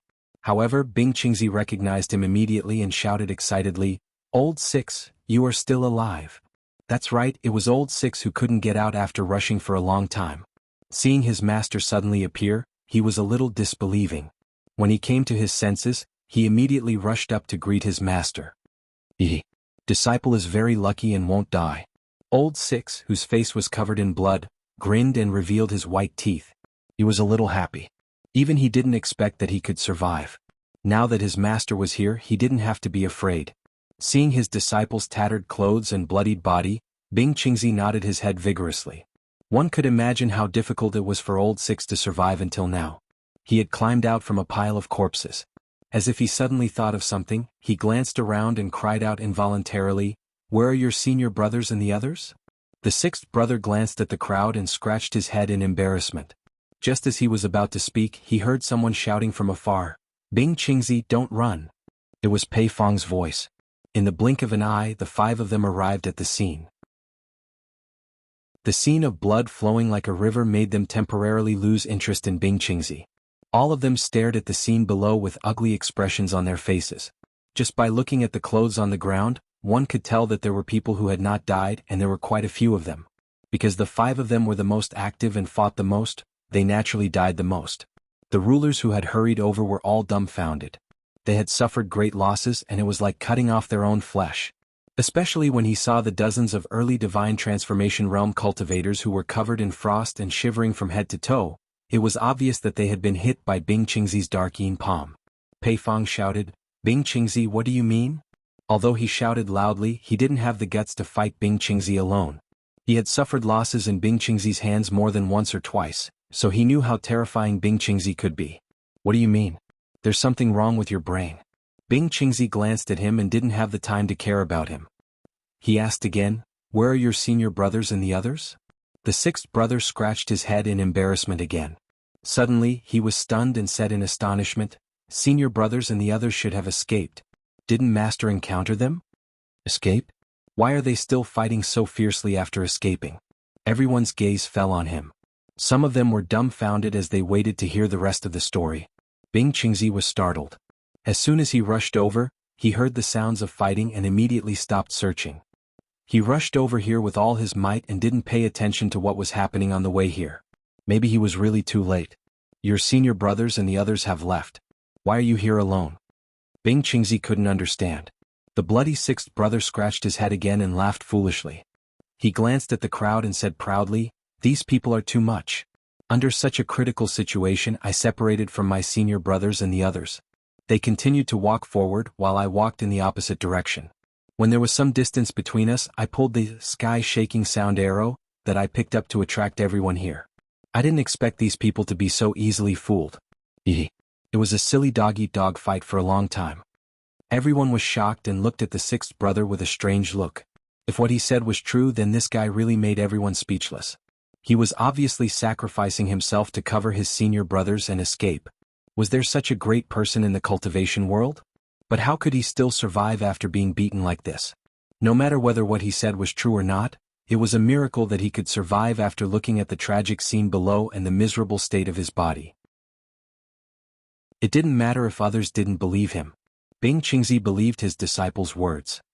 He pursed his lips and was proud of teaching such a disciple. It was worth it for him to come all the way here to save them. He nodded excitedly and said, good, good, good. As expected of my disciple. Yin Baikong could see that most of the people who died here were his world commerce's people. He shouted with a gloomy face, Bing Qingzi, how are you going to explain this matter? Explain what? Bing Qingzi knew that his disciple and Yan Zhuixing were fine and immediately calmed down. He stared at him coldly and said with narrowed eyes, just for a groundless thing, you actually dared to attack my disciple and still ask me how to explain it? I want to know how you are going to explain it. Bing Qingzi, don't give me that. Pei Fong continued, if you don't give us a satisfactory answer today, don't even think about leaving.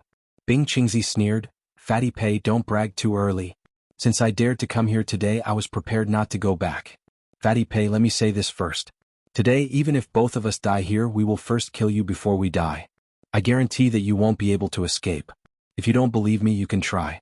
Killing one of you isn't much, but killing two of you isn't a problem.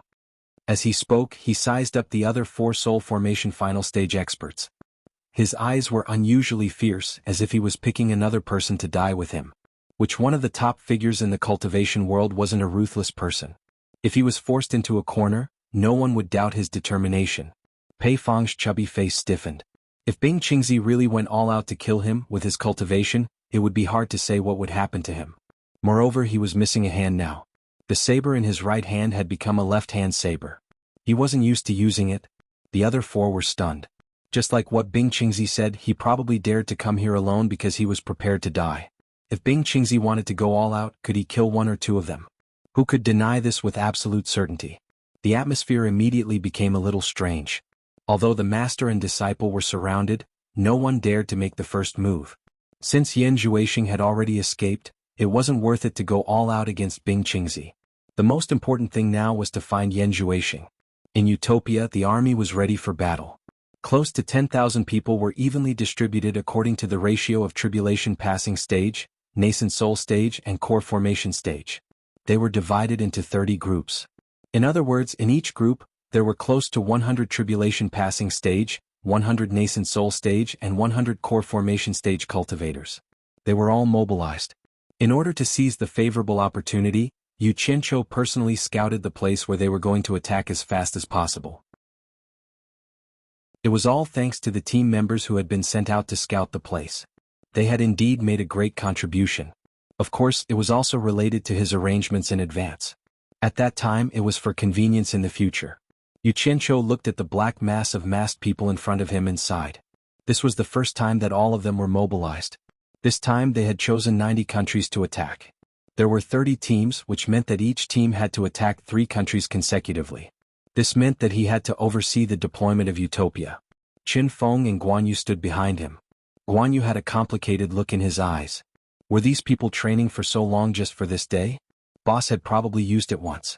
There would probably be a second time, a third time.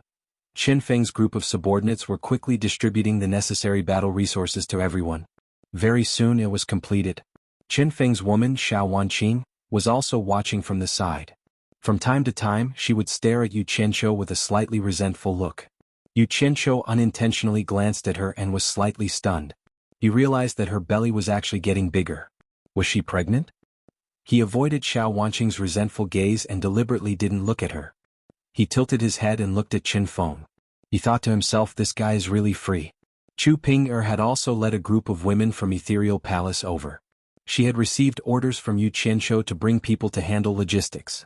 She didn't know how big of a movement Yu Qianqiu was going to make this time. He actually mobilized everyone. However, when she looked at Yu Qianqiu, her gaze was also somewhat resentful. After coming, he didn't look for her. Instead, he gave her a rigid order. It was not romantic at all. At this moment, Zhang Peng and a group of leaders came out of the combat room.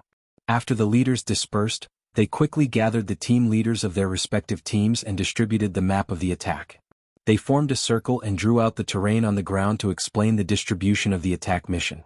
Everything was carried out in an orderly manner. It was fast and efficient. Their years of training finally showed results. After the leaders explained the mission clearly to the team leaders returned to their respective teams to explain the mission. After clarifying the mission as quickly as possible, they quickly reported back to Zhang Peng that their preparations were complete. Then Zhang Peng ran to the front of the checkpoint and saluted. Reporting to the leader. Everything is ready. We can set off at any time. Yu Qianqiu waved his hand and swept his gaze across the high-spirited team members. Their morale was not bad. He immediately flew above the formation. Chapter 587. He stared at the ground and memorized the sequence of attacks. Then he slowly closed his eyes and established contact with the 90 attacking points in the outside world. His divine sense quickly spread out and enveloped the team members below. The teams disappeared one by one and only one team remained. Their task was to be a substitute. Yu Qianqiu remained floating in the air with his eyes closed, maintaining contact with the 90 attacking points outside. The surroundings were quiet, and no one made a sound to disturb him. In a wilderness in Shiman country, a large area of rubble was piled up, forming a rocky hill. Experienced cultivators could tell that these were the rubble that had been produced by mining spirit stones. The rocky hill was a wasteland in the southern suburbs. Not even a single weed could be seen, and there were only piles of rubble. 300 masked men suddenly appeared out of thin air. The leader of the masked men quickly scanned the terrain and confirmed that it was their target. He faced the target and waved his arms forward. Attack according to the original plan. The 50th early-stage tribulation passing expert quickly leaped into the air and pounced toward the first target. The communication formation was the first point they had to destroy. They had to destroy it at all costs as quickly as possible. They could not give the other party any time to spread the news. Once the other party spread the news of the attack, it might immediately attract strong reinforcements nearby. Although they did not know if there were strong reinforcements nearby, they could not take this risk. The first attack had to break the other party's throat. They could not let the other party make any sound to the outside world. Because of this, 50 of the 100 most experienced cultivators at the early stage of the tribulation passing stage were sent out to destroy the enemy's communication point. Enemy attack. A terrified cry came from the high ground. However, it only managed to make one sound before it was dismembered by 3 lightning-fast flying swords. 3 masked men in black landed on the high ground. The leader was the leader of this team. He was also the leader of Utopia's first team and enjoyed a high honor in Utopia. On both sides were the deputy leaders, and all 3 of them were early-stage tribulation-passing cultivators. The 3 of them stood with their backs facing each other and coldly looked at the 200 or so team members who had surrounded the entire Spirit Stone mine in broad daylight. Although the 3 of them were very confident in their combined strength, it could be seen from the position they were standing in that they were constantly on guard. This was the result of a long period of actual combat training. His tactical attainments were extremely high, and he would not allow any accidents to happen because of his arrogance. He had to be careful in every battle and treat it seriously. Although there was only one warning cry, it was enough to alert everyone in the mine. Inside the cave, inside the stone house, a large group of cultivators flashed out. Everyone first looked towards the observation point, but what they saw were three majestic masked men. A burly man with a curly beard stood out from the crowd. He was obviously the most important person here. Just as he was about to shout at the three masked men, he saw nearly 50 men in black forming a triangular formation and rushing towards a cave. The mustached man's expression changed and he immediately reacted. These people wanted to destroy the communication array that connected to the outside world. He immediately shouted, "Stop them! Protect the communication array!" The group of people quickly shot up into the sky and chased after them. The guards outside the communication array also rushed to intercept them. The first person in the front corner of the triangular assault formation quickly made two hand gestures, and the 50 people all threw out their arrow talismans. Dense yellow lights whizzed out like rain, and the people who rushed to intercept them were immediately thrown into confusion. The last row of 10 people in the triangular formation immediately turned around and rushed back after throwing out the arrow talismans. The flying swords in their hands flew out, forming a sword net to strangle the people chasing them. On the spot, dozens of people let out mournful screams. Blood rained down along with dismembered corpses. Such a fierce and swift attack immediately scared the people who rushed over, and they didn't dare to continue. Some people even turned around and fled without hesitation. The triangular formation that had been shortened by a section plunged into the crowd of people blocking them.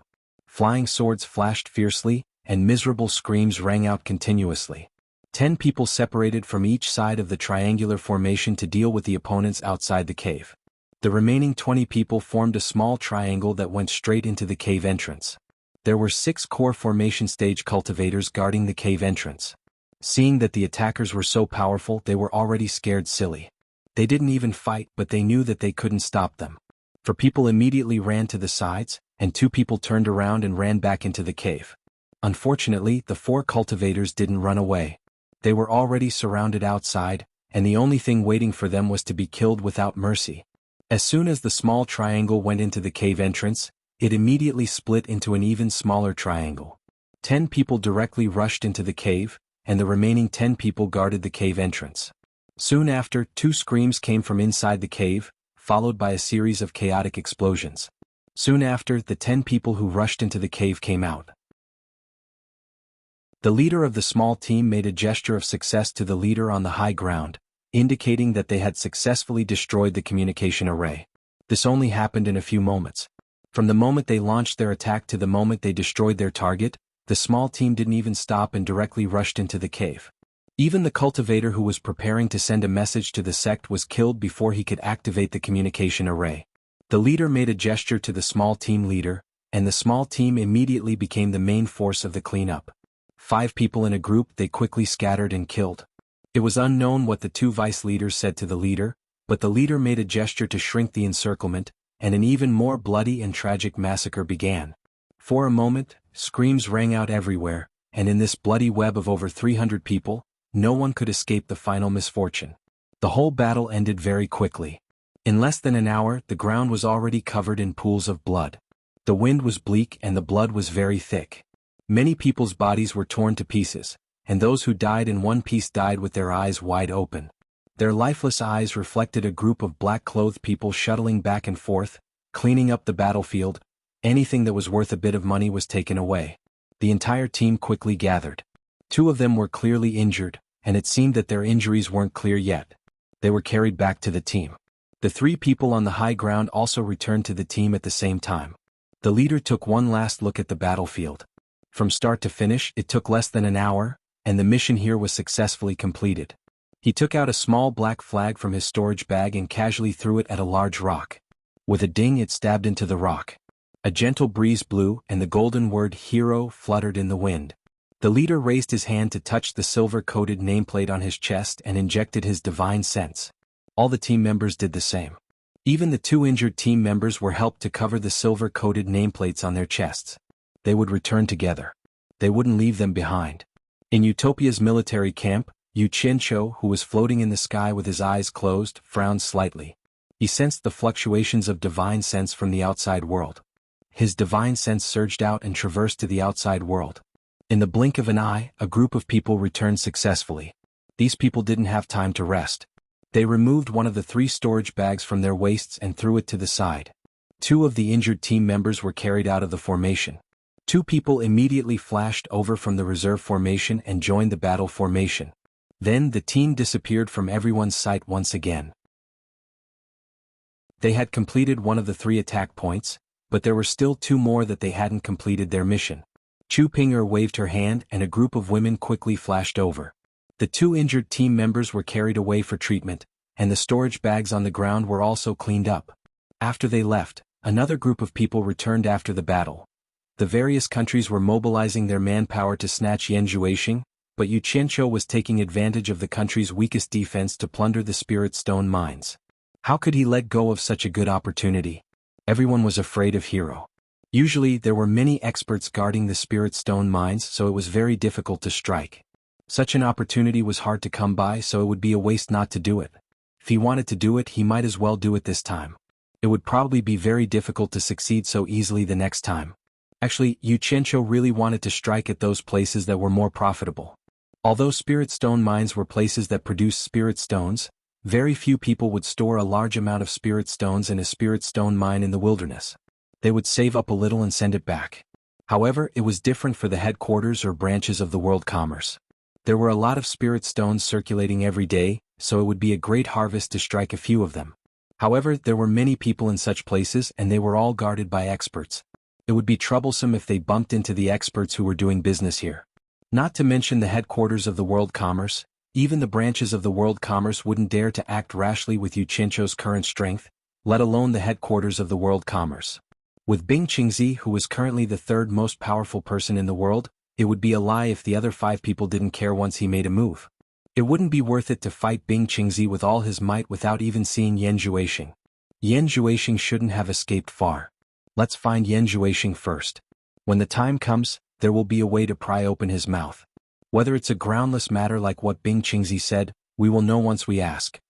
Pei Fong changed his tone.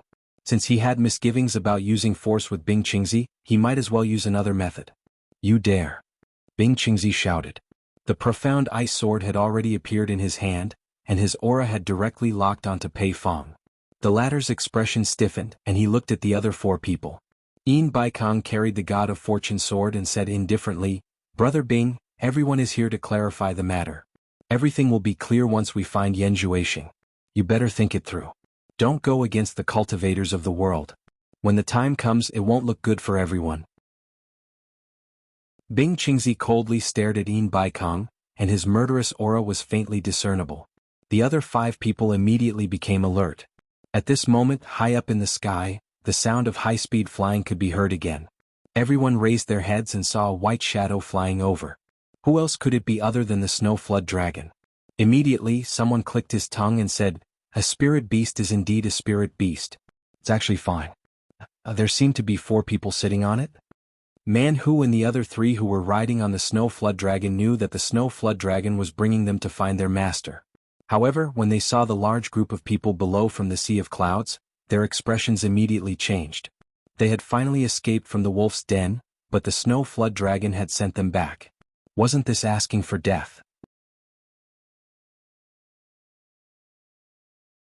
Chapter 588. What does this Snow Flood Dragon want to do? Yanjuashing asked. He even suspected that the sect wanted to offer him to settle the matter, but he felt that it was unlikely. Because if Bing Qingzi wanted to harm him, the curse on his body wouldn't let him off. Man Hu punched the Snow Flood Dragon's back and shouted, Snow Flood Dragon, turn around and run. The Snow Flood Dragon responded with a loud cry. How could it run when its master was down there and the person who beat it up just now?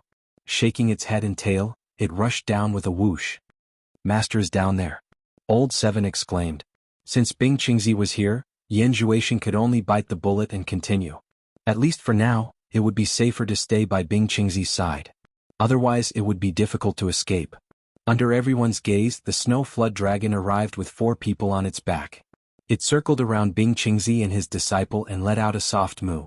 Man Hu and the other 3 also rushed to Bing Qingzi's side and saluted. Bing Qingzi was startled when he saw the 4. Then, his face sank and he transmitted his voice to Man Hu. Since you escaped, why did you come back? You're courting death.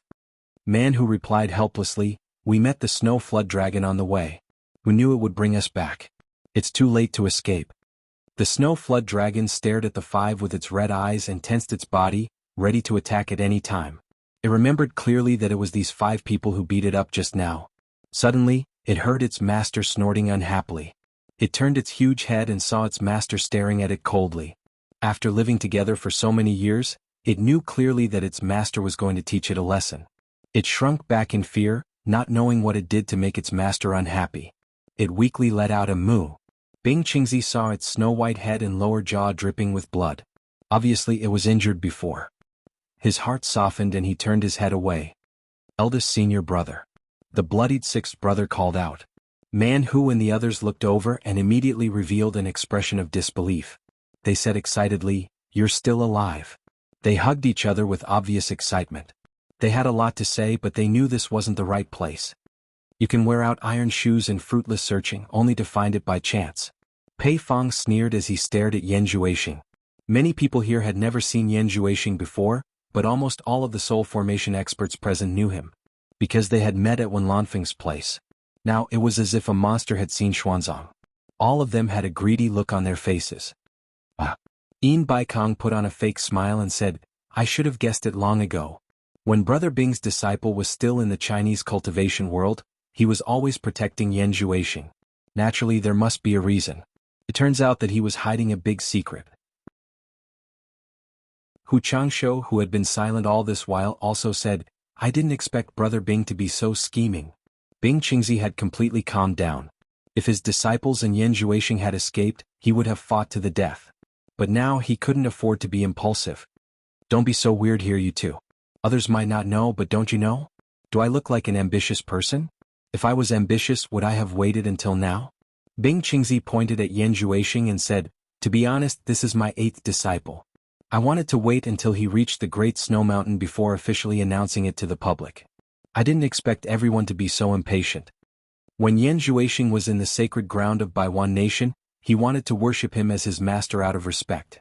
But Bing Qingzi refused to be his master no matter what. Now that things had come to this, he could only use this reason. Yan Juexing glanced at Bing Qingzi without any expression. Yin Baikong and Hu Changsho looked at each other. From their expressions, it was obvious that they didn't believe Bing Qingzi's words. The former sneered and said, traveling thousands of miles, bringing a spirit beast down the mountain and even falling out with us. 8th disciple? Brother Bing, don't you think this is too far-fetched? Bing Qingzi immediately replied sarcastically, those who are familiar with me know that I always treat all the disciples I accept as my own, regardless of whether they are close or distant. As for how you view your own disciples, I don't know. But don't put the same idea on me. Yin Baikong's face stiffened. It was indeed a failure to say such words in front of the disciples of the World Commerce Chamber. Everyone looked at the bloody old sixth and seemed to have realized something. Sacrificing himself to save others was probably related to the friendship between the master and the disciple. But understanding was understanding, no one would believe Bing Qingzi's words. Pei Fong stared at Yan Juexing and shouted, Brat, if you don't have a guilty conscience, why did you escape? Yan Juexing said indifferently, I'm not a fool. I naturally know the terrifying consequences of this rumor. Do I have to be captured by you guys before explaining? If I really have a guilty conscience, I would have escaped earlier. Why would I return? There was no other reason. He just wanted to make this matter clear in front of the world so that there wouldn't be endless torment. The rumor about me possessing an extraordinary martial art is purely Niu Yi trying to harm me. As soon as he said this, he hit the crux of the problem. Bing Qingzi immediately gave him a praising look. Everyone else was stunned. That's right. If there really was something shameful, why would he come back to die if he had already escaped? They naturally didn't know that Yan Juexing and the rest were brought back by the snow flood dragon. Everyone subconsciously looked at the bloody scene before them and their expressions twitched. If it really was a rumor spread by Niu Yi, then this loss was not worth it. But no one would believe him just because of one sentence. Pei Fong's fat face shook as he sneered, that's hard to say. Maybe you knew that sooner or later you wouldn't be able to escape from our palms. You can escape today but not tomorrow. So you purposely did the opposite and spread lies to mislead everyone. You've got guts. Do you really think we're so easy to fool? For Bing Qingzi's sake, as long as you tell us your extraordinary martial art, we can consider letting you go. That's right. The top experts looked at each other and echoed. Fatty Pei, I think you're really tired of living. How dare you threaten my disciple in front of me? Bing Qingzi shouted. He knew that in this kind of situation he couldn't show any signs of weakness. Otherwise, everyone wouldn't mind joining forces to beat him down. Only by being strong would everyone have some misgivings. Man Hu and his fellow disciples also revealed a look of not hesitating to fight to the death. All of them held their weapons and cheered for their master. This scene made everyone secretly sigh. This was indeed a sect that was as close as a father and son. If it was their own disciple, he would have shown fear under the pressure of so many experts. How would he dare to risk his life against a spirit-severing expert?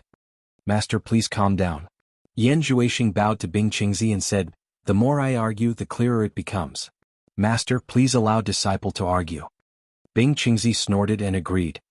Thank you, Master. Yan Zhuixing turned to Pei Fong and said, may I ask Senior a question? Pei Fong sneered, let's see what tricks you can come up with. Yan Zhuixing said calmly, from Senior's words, you seem to think that Junior has a peerless martial art. Do you think that my master already knew about this? Kid, it's not that I think so, but everyone thinks so. Pei Fong waved his broken hand and pointed to the surroundings. It's human nature. It's understandable. Yan Zhuixing nodded and said, may I ask Senior, if my master already knew that I had a peerless martial art and the ambition to conquer the world, would he let me live until now? Would he have allowed me to live until now? Wouldn't he have taken me to Snowy Mountain when everyone didn't know and forced me to use the peerless martial art to cultivate? Wouldn't that be safer? Wouldn't he have waited until Niu Yud misled the crowd and made everyone come here to kill each other? Then he would come to save me at all costs? Don't you think it's suspicious? This series of questions was thought-provoking. Especially the phrase, kill each other, it made everyone's hair stand on end when they saw the bloody scene. What was Niu Yud trying to do? Was he trying to incite everyone to kill each other? Everyone couldn't help but ask themselves. Yes. If Bing Qingzi knew that Yan Zhuixing had a peerless martial art, he would have already made his move on Yan Zhuixing. Why would he wait for everyone to fight for it? The group of people judged Bing Qingzi's heart with their own selfish hearts and felt that it was impossible. They looked at each other in dismay. Even Pei Fong was speechless. All of you are possessed. Bing Qingzi snorted coldly, but he looked at Yan Zhuixing with more and more admiration. He was indeed the inheritor of the demonic book. His ability to deal with emergencies was incomparable to ordinary people. Yan Zhuixing looked around and cupped his hands at everyone. He continued to strike while the iron was hot. Does everyone know who that Niu Yud is? Does everyone know where that Niu Yud came from? I'm afraid no one knows, right? I've even heard that Niu Yud cheated every one of your spiritual stones. I just can't figure it out. Everyone believes in the words of a big liar that everyone knows. This junior doesn't know what to say. Is it really that trustworthy? This guy was quite eloquent. If Yu Qianqiu heard him, he would probably jump out and argue with him to see who was better and who was better. Everyone seemed to have woken up from a dream, but none of them looked good. Thinking about how they were cheated by Niu Yud once, it was already a huge joke. If they were cheated by him again, how could they endure it? Many people had already cast their gazes at Shangguan Taiping. If it wasn't for him, how could this happen? Shangguan Taiping felt guilty from everyone's gazes. He had an awkward expression as he realized how hard it was to be a good person. Yin Baikong looked below with resentment. His world commerce had suffered the greatest loss.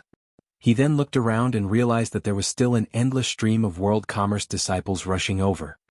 His face turned black as he slowly turned his head to look at the battered Sikongju. Sikongju's heart thumped and he tasted bitterness in his mouth. This news was from his own disciple, and he had confidently told his master. If he was cheated again and caused such a huge loss, how could he raise his head in world commerce in the future? Suddenly an idea flashed in his mind. Sikongju teleported in front of Yin Baikong and said with a bow, Master, one's words cannot be trusted. Niu Yud will be arriving at the headquarters in a few days. If this Yan Zhuixing is really magnanimous, why not let him follow us back to the headquarters? At that time he will confront Niu Yud and we will naturally be able to determine the truth.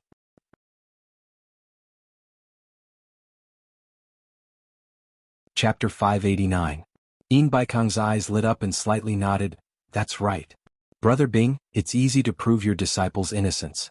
Let him follow me to the headquarters and confront Niu Yud. At that time, everything will be clear. If it really has nothing to do with Yan Zhuixing, I promise to send him safely back to Snowy Mountain. At the same time, he looked at Sikongju with a gentle gaze. This method was simply the best for him. Once Yan Zhuixing meets with Niu Yud, whether it's true or not, his world commerce wouldn't be able to escape. If Niu Yud could prove that Yan Zhuixing indeed had a peerless martial art, then everyone wouldn't need to fight over him anymore. Yan Zhuixing was already in his hands. If Niu Yud was lying, then he wouldn't be able to leave the world commerce so easily. One must know that the headquarters of the world commerce was filled with experts. With Yin Baikong personally overseeing it, 2 spirit-severing disciples, and a bunch of late-stage crossing tribulation experts, not many people in the cultivation world could come and go as they pleased. Yan Zhuixing didn't know what to say. There was no reason to refuse. He couldn't help but look at Bing Qingzi. Bing Qingzi naturally couldn't let Yin Baikong take Yan Zhuixing away. Although he repeatedly denied the fact that Yan Zhuixing had a peerless martial art, he was well aware that what Niu Yud said was true. Just think about it, Niu Yud was actually able to see through Yan Zhuixing's background with a single glance. With such ability, Yan Zhuixing would probably have nowhere to hide in front of him, and he wouldn't be able to hide it even if he wanted to. At that time he would probably not be able to return. Everyone's gazes also looked at Bing Qingzi to see what he would say. To prove Yan Zhuixing's innocence, Sikong Ju's method was the best. If he didn't agree, then he definitely had a guilty conscience. Then don't blame everyone for being impolite and snatching what should be snatched. Yin Baikong, I don't deny that your method isn't good. Bing Qingzi said in a deep voice, but if I let you take my disciple away in front of me today, then where would I put my face in the future? If I can't even protect my own disciple, then as his master, I won't be able to show my face in the future. Hearing this, many people exchanged glances. Sure enough, he still had a guilty conscience. All of them stared at Yan Zhuixing with interest, eager to make a move.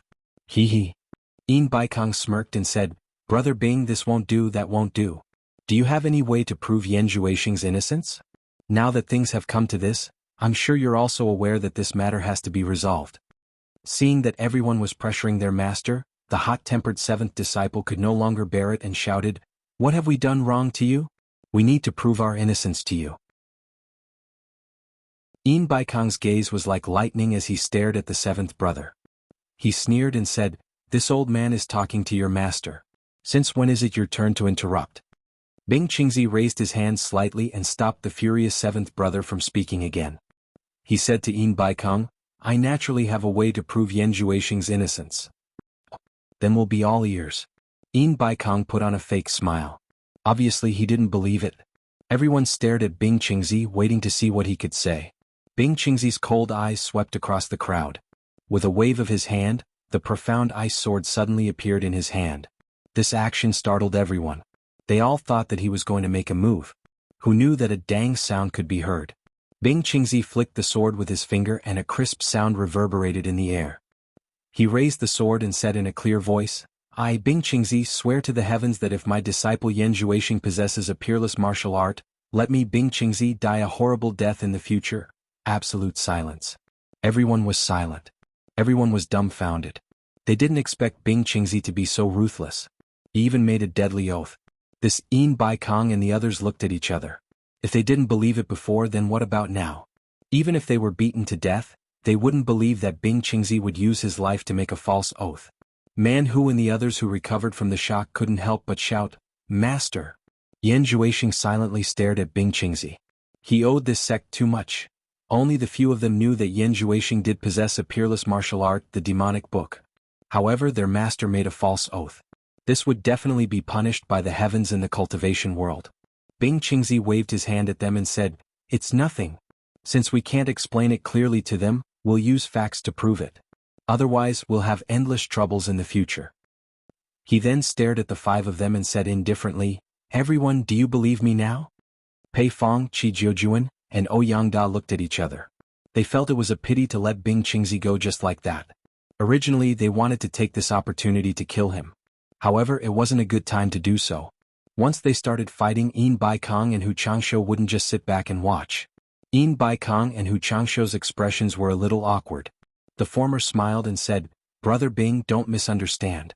Since the matter has been clarified, it's naturally fine. I hope Brother Bing won't take it to heart and understand. The change was really fast. However, the 3 of them were originally in a group of benefits. As long as there weren't any other benefits that could split the 3 of them, the past would naturally be the past. After all, they still had to deal with each other in the future. They were all experienced people and wouldn't be swayed by their emotions. They only knew what was true. Umph. Bing Qingzi coldly snorted and said, "Let's go." Under everyone's gaze, the master and disciples rode on the snow flood dragon and soared into the sky. "Brother Bing, have a safe journey." Yin Baikong and Hu Changshu cupped their hands and sent them off. The group of gathered experts looked down again. They didn't know where their anger came from. Yin Baikong pointed down and stared at Sikongju as he shouted, "What exactly is going on? Yan Zhuixing and the others have already escaped. Why are you all still fighting here?" Sweat appeared on Sikongju's forehead. He didn't know what the hell was going on. He turned around and called Zhang Zuanxing, who was also battered and exhausted, to question him. The lords of various countries also gathered their subordinates to reprimand them, asking them what exactly was going on. In the end, after a long discussion, one of them said that he saw someone fighting and went to help, while the other said that he saw someone fighting and went to help. They didn't know what they were fighting for. Only in the end did they understand. The main culprit was Bing Qingzi's disciple. Because he released the sky-shaking arrow to lure the enemies, a group of people swarmed over and messed up the plan. This made the lords of various countries unbearably angry. This matter definitely couldn't be blamed on Bing Qingzi's disciple. He didn't do anything to provoke him. If they wanted to blame someone, they could only blame themselves for being blind. As a result, they all started scolding him. The lords of various countries had a belly full of anger. Before they even returned to their own territories, some of them were already furious. Hero had looted 90 spirit stone mines in half a day.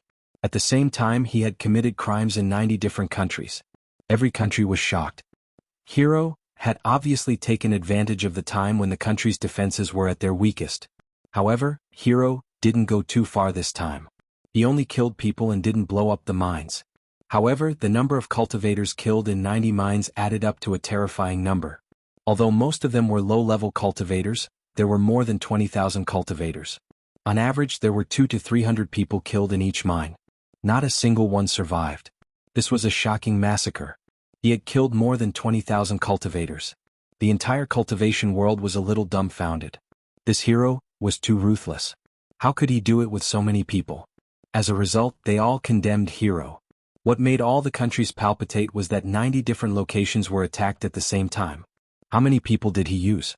When did such a huge force hide in the cultivation world and no one knew about it?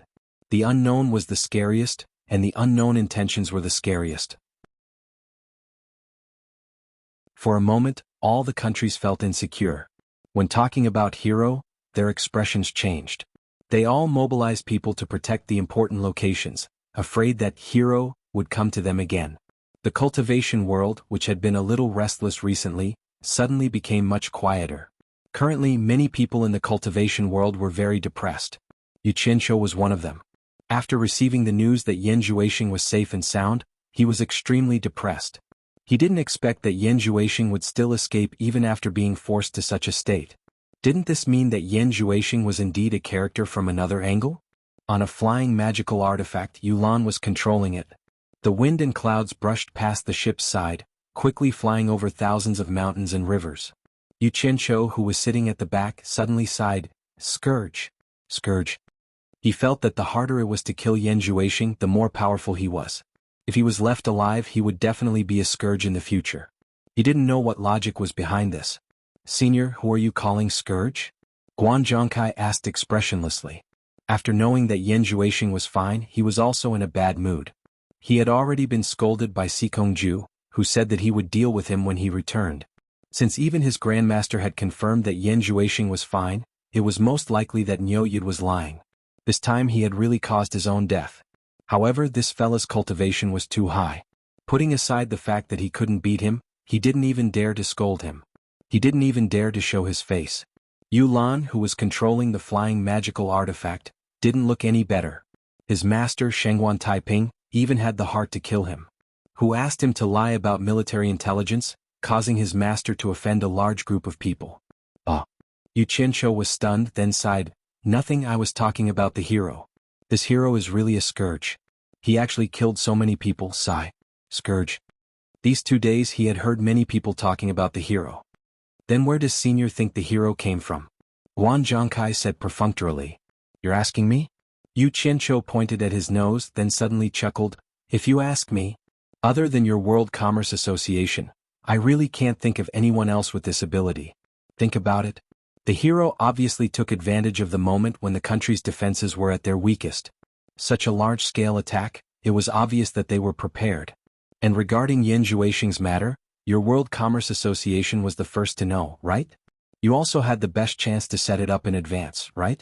Plus, World Commerce Association has so many people and that kind of ability. So, this so-called hero is actually most likely your World Chamber of Commerce.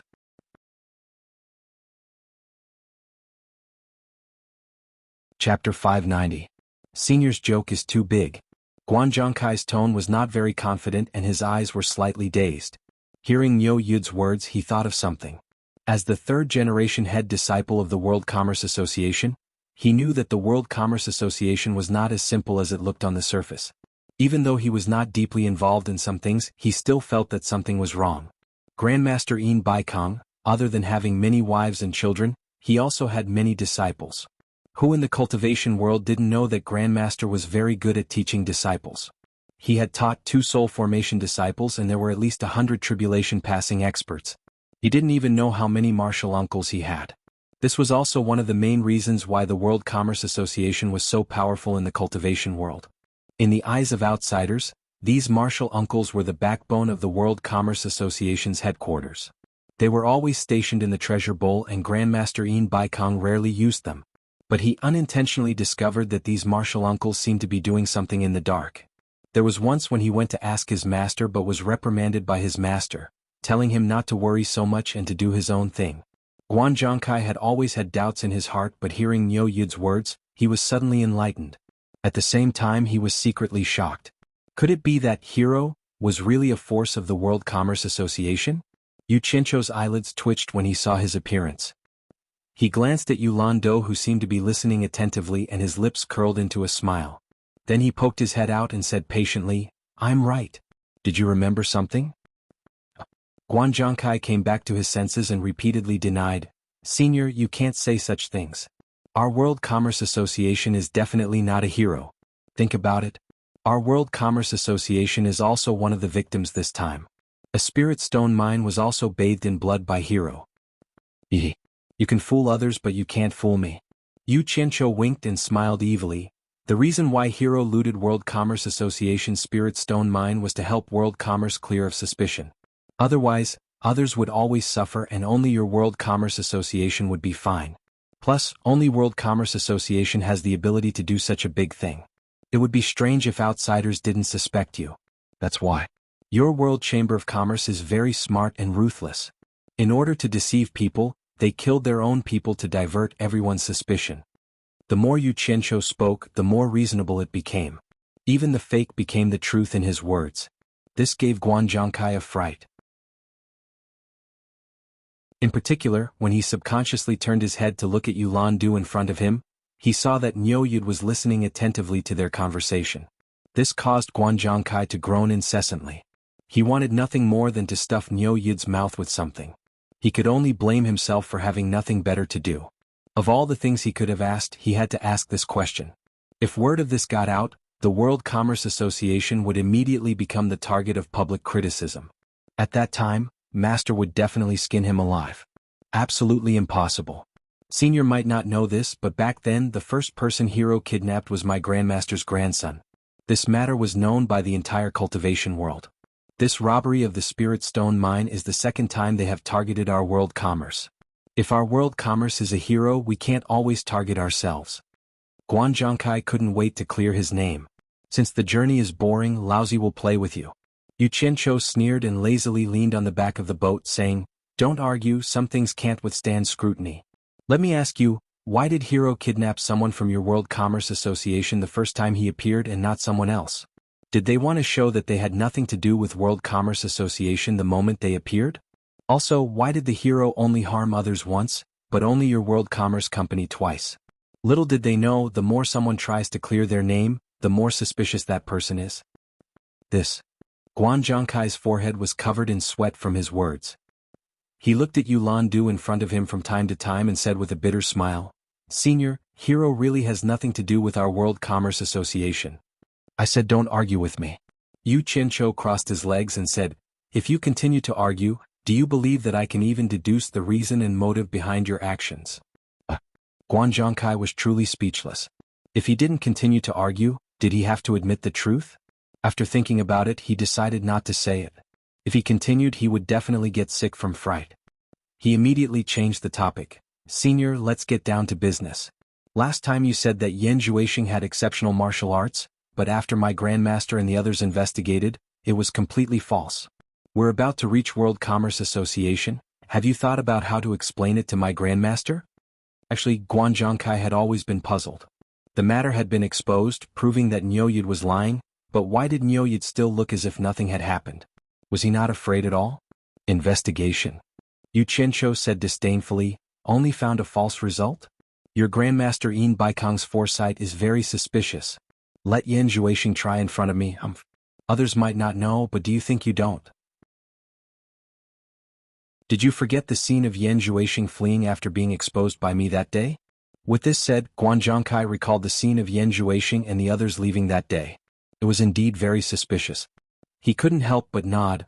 I'm afraid you'll have to personally explain this matter to my Grandmaster. We won't be able to explain it clearly. Explain my ass, it's up to him whether he believes it or not. I didn't ask him to chase after Yan Zhuixing, it's none of my business. Yu Qianqiu sneered, so what if I don't explain? What can your Grandmaster do to me? Crazy. Guan Zhongkai was stunned. He was still hoping to bring him to the headquarters and let him explain to Grandmaster himself. If he explained clearly, he would feel better. But from his tone, he actually wanted to play hard on Grandmaster. If he angered Grandmaster, then wouldn't it be a great sin for him as the person who brought him here? Endless towering mountains and precipitous ridges, a primordial forest left from ancient times. Under the endless greenery was eerie and terrifying. The forest was densely covered with wisteria, and all kinds of ferocious beasts frequently appeared, letting out fierce roars. This was within the borders of the Tu-An nation, where the World Commerce Association was located. Yu Qianqiu lay on the side of the flying artifact, looking at the retreating mountain scenery below. Only cultivators would settle down and live in such a dangerous place. If it was a mortal, it would probably be very difficult to go deep. He played with a pile of silver balls in his hands, and occasionally threw one down as if he was shooting birds. The other two felt their teeth ache watching. The mountain terrain in front suddenly became dangerous, and there were occasional mountain peaks that rose abruptly. Yu Qianqiu walked to the front of the flying artifact, and saw clouds and mist swirling in the distance. There was a tall mountain standing in the clouds and mist. Although it wasn't very tall, its altitude was obviously higher than the surrounding mountains. In the midst of being ethereal, it had a bit of a fairyland feeling. Yu Qianqiu raised his chin and asked, that should be the God of Wealth Peak, right? Guan Zhongkai, who had switched hands to control the flying artifact, replied, that's right. The place protected by the clouds and mist is the cornucopia, and that highest peak is the World Commerce Association's headquarters, the God of Wealth Peak's core area. Saying this, he shook his head with a bitter smile. Speaking of which, it's all thanks to Senior. We can directly land on the God of Wealth Peak, and don't need to enter from the entrance. In all these years, this is the first time I have the right to directly descend upon the God of Wealth Peak. Yu Qianqiu folded his arms and rubbed his chin. I'm afraid I'll have to disappoint you. Entering from the entrance, I want to see what the world-renowned cornucopia looks like. Guan Zhongkai nodded and didn't say much. In reality, he was also a little apprehensive because he had made a mistake and didn't dare to see his Grandmaster. If he could delay it, it would be good to see him later. Very soon, the flying artifact landed at the foot of the mountain between two peaks. These two mountains weren't tall, but they looked quite strange. They were like twins, almost identical in appearance. Standing at the edge of the clouds and mist, they were like two guards standing there silently, adding a bit of mystery to this place. Guan Zhongkai put away the flying artifact and said to Yu Qianqiu, who was looking around, Senior, please follow me. Yu Qianqiu nodded and followed the two people in front of him, one on the left and one on the right. After going deep into the clouds and mist, he realized that this fog was really not ordinary thick. With his cultivation, his visibility was at most 3 meters. After walking between the two mountains, he realized that there was actually a cliff in front of him. A chain bridge extended from the clouds and mist to the side of the cliff. Judging from the direction of the thick main chain that was pulling the suspension bridge, the fixed place should be between the two mountains. Walking on the bridge, Yu Qianqiu didn't understand. What's the meaning of this? Can't we just fly over directly? Why do we need to make a suspension bridge? Guan Zhongkai walked as he turned back and explained, Senior, you may not know this, but because this is where our sect's headquarters is located, the security here is very tight. This cloud and mist isn't an ordinary defensive formation, it's an extremely powerful killing formation. The only way for outsiders to enter and exit this place is this suspension bridge. When crossing this bridge, if anyone leaves the vicinity of this bridge, they will immediately be sucked into this killing formation. Of course, people with the sect's permission will open other paths to enter and exit. Yulandu also turned back and said, also this path can be sealed at any time. Yu Qianqiu clicked his tongue and said, this defense is indeed quite tight. It's very hard for people who want to go in and cause trouble to break in. It's even harder for people who want to come out after causing trouble to escape. That's natural. The World Commerce Association has always done its best to provide the safest trading ground for cultivators in the world. Guan Zhongkai said rather proudly. The three of them walked for nearly 200 meters before reaching the end of this bridge. In front of them was a cave. On both sides of the cave, there were two large tiger heads peeking out. They were very lifelike and looked like they were made of black iron. The two main chains of the suspension bridge were spat out from the tiger's mouth. It was very mighty and extraordinary. After entering the cave, it was bright inside and was filled with fluorescent stones for illumination. About 5 or 6 meters into the cave, they discovered that there was a stone room dug out on both sides of the cave. There were several cultivators sitting in each room. Yu Qianqiu looked left and right and found that there was actually no one he could see through their cultivation.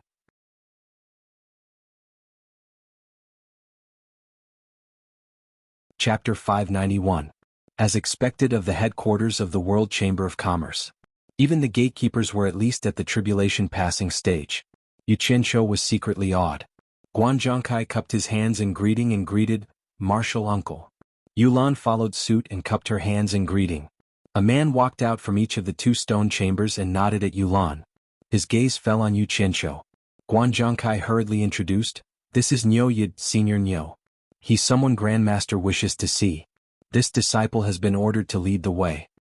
So it's Mr. Niu. One of the men cupped his hands in a more amiable manner. Yu Qianqiu nodded in acknowledgement. The other man had a taut face and a serious expression.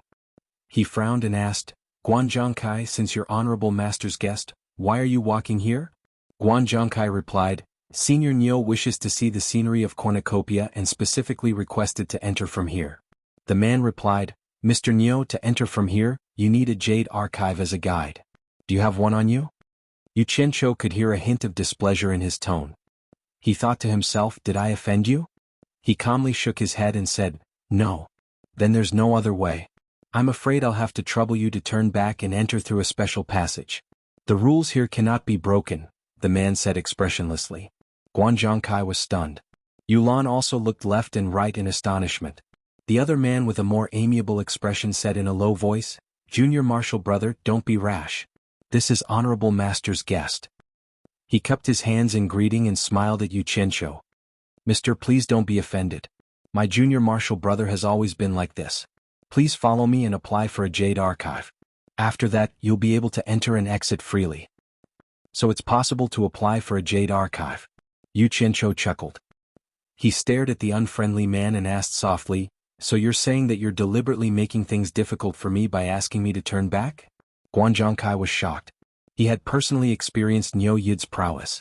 Moreover, Niu Yid had a bad temper. Even his master couldn't handle him. Immediately, he bowed repeatedly and said, Senior, please calm down, calm down. Even Yulan took a step back, her eyes darting around as if she was ready to watch a good show. The person with the amiable expression also came out to smooth things over. It's just a small matter, don't take it to heart, don't take it to heart. Junior brother, hurry up and apologize to Mr. Who would have thought that the man would say with a cold face, apologize? I didn't say anything wrong. Without the Jade Archive as a guide, we can't enter from here. Not to mention, I didn't stop him from applying for the Jade Archive. Alright. Yu Qianqiu put on a fake smile and said, you've got guts to provoke me. You must be tired of living. As soon as he finished speaking, a majestic, cold, and terrifying aura suddenly erupted from his body, instantly filling the entire passageway. Senior, please calm down. Guan Zhongkai said in a panic, but just as he said that, the rest of the words in his mouth were forced back by that extremely terrifying aura. and his entire body began to tremble. He thought to himself, "It's over." The temperature in the cave instantly dropped below freezing point. Coupled with the bone-chilling aura, everyone was implicated. Even the people in the stone chambers on both sides were no exception. Everyone's teeth were chattering. The person with the amiable expression was terrified. He slowly raised his hand and said, "Senior?" He realized that it was extremely difficult for him to speak. The person with the unkind tone was in trouble. Yu Qianqiu mobilized the terrifying aura of the black flame and didn't hesitate to heavily punish him. This caused him to roll his eyes continuously. After swaying for a while, he couldn't take it anymore and fell to the ground with a plop. He didn't wake up and no one knew whether he was dead or alive. Yu Qianqiu snorted coldly and said, "Seeing that we might become family in the future, I'll spare your life. If there's a next time, I'll kill you without mercy. Even if Yin Baikong comes, he won't be able to protect you." The terrifying aura in the cave quickly disappeared with his last words and returned to normal. But the others still felt their bodies stiffen. They couldn't recover for a while and they all looked at Niu Yud in fear. Guan Zhongkai looked at the unconscious martial uncle on the ground and didn't know whether to laugh or cry. He thought to himself, "Why did you have to do this? You even dragged the others into this." Yulan Du was even more shocked when he activated his internal energy to dispel the terrifying aura that had seeped into his body. He knew that Niu Yud was powerful, but he had never experienced it himself. He didn't expect him to be this powerful. He didn't even need to lift a finger to deal with an expert at the end of the crossing calamity stage. Just that terrifying aura alone was enough to deal with him. He had to inform Master of this as soon as possible. The group of people gradually regained their mobility. The first thing the amiable person did was to squat down to check on his junior. He was relieved to find that he was still alive but unconscious. He waved his hand and summoned 2 people from the stone chamber to carry his junior away. Then he cupped his fists and apologized, "Thank you for your mercy, Senior. Please follow me to complete the Jade Archive." He knew that the person in front of him wasn't someone he could afford to offend. Yu Qianqiu followed him expressionlessly. That person personally took out a Jade Archive and asked Yu Qianqiu to imbue a strand of true origin into it. Then he immediately inscribed a set of incantations into the Jade Archive. Soon the incantations were completed and handed to Yu Qianqiu.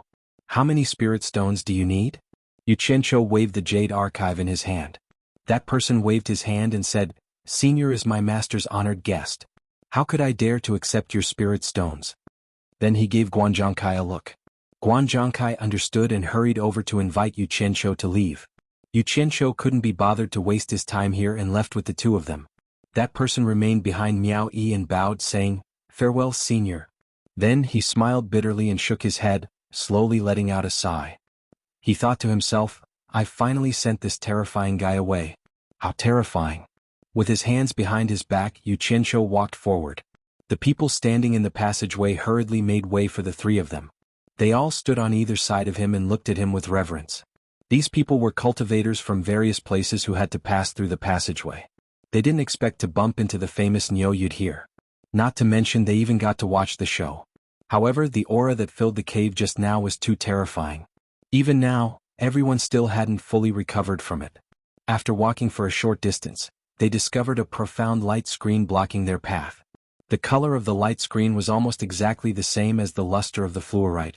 If they weren't careful, they would definitely bump into it. The 3 of them took out their Jade Archives and imbued their true origin into it. A ray of white light struck the light screen and 3 holes just wide enough for 3 people to pass through appeared. After the 3 of them passed through, the light screen quickly closed up again. Such a profound wave light screen, in the short passage of nearly 100 meters, actually had 3 obstructions. Yu Qianqiu couldn't help but sigh at the tight security of the World Chamber of Commerce. If someone caused trouble and wanted to escape, even if they could break through these 3 light screens, it would still take them some time. Similarly, people who tried to barge in from the outside would face the same problem. Meanwhile, the World Chamber of Commerce would have enough time to react and respond. Once they exited the cave, their eyes suddenly lit up. A bustling city was right in front of them. It was built in a basin surrounded by mountains. It was hard to imagine that such a bustling city could actually exist in such a desolate and uninhabited primeval forest. Yu Qianqiu couldn't help but click his tongue in admiration. This was a cornucopia. It really did look like a basin. It was far bigger than the 100 Flowers Valley, and far more lively than the 100 Flowers Valley. Although it wasn't as big as the capitals of the various countries that Yu Qianqiu had been to, the various buildings here were all exquisite. They couldn't be compared to the ordinary commoners' buildings in the secular world. Thinking about it, it made sense. Most of the buildings here were representatives of the various powers of the cultivation world. How could the secular world compare? The most conspicuous was the cone-shaped towering mountain in the middle of the buildings. The cultivation world's famous god of wealth peak stood in the center of the cornucopia, the core of the World Chamber of Commerce. All sorts of buildings surrounded the foot of the mountain, spreading out in a circular pattern. Guan Zhongkai saw the astonishment in Yu Qianqiu's eyes and was somewhat pleased. He smiled and said, "Senior, this is our World Chamber of Commerce's headquarters. Please." He pointed to the steps beneath his feet and made an inviting gesture. Yu Qianqiu nodded and the three of them followed the steps into the basin. Stepping into the bustling city, people came and went. It felt like the streets of the secular world. If they didn't know that this was the cultivation world's famous World Chamber of Commerce, who would have believed that they were currently in an important area of the cultivation world? On both sides of the street, there were pavilions with green tiles and vermilion eaves. Wine shops and commercial buildings could be found everywhere. There were even some places where new buildings were being built.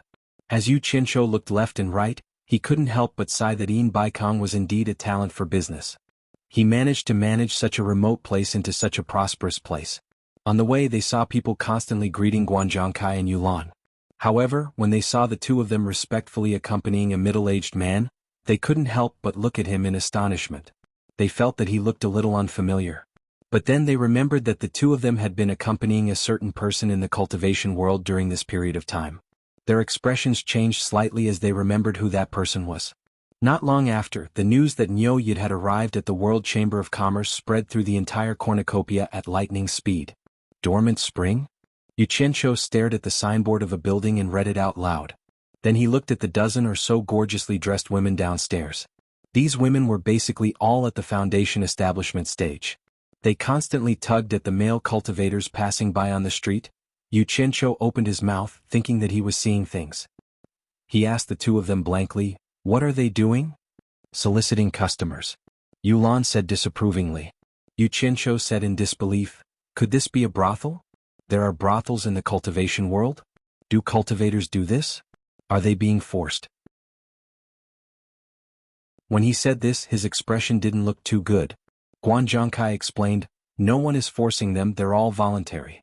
Some itinerant cultivators don't have a source of spirit stones and want to continue cultivating in the cultivation world, so there are many who do this. After they save up enough spirit stones, they'll concentrate on cultivating. When they run out of spirit stones, they might come out and continue doing this. Of course, this place isn't like the brothels in the secular world, they won't restrict personal freedom. Here, the brothel keeper takes a cut. If you want to do it, you can come and go. It's very convenient."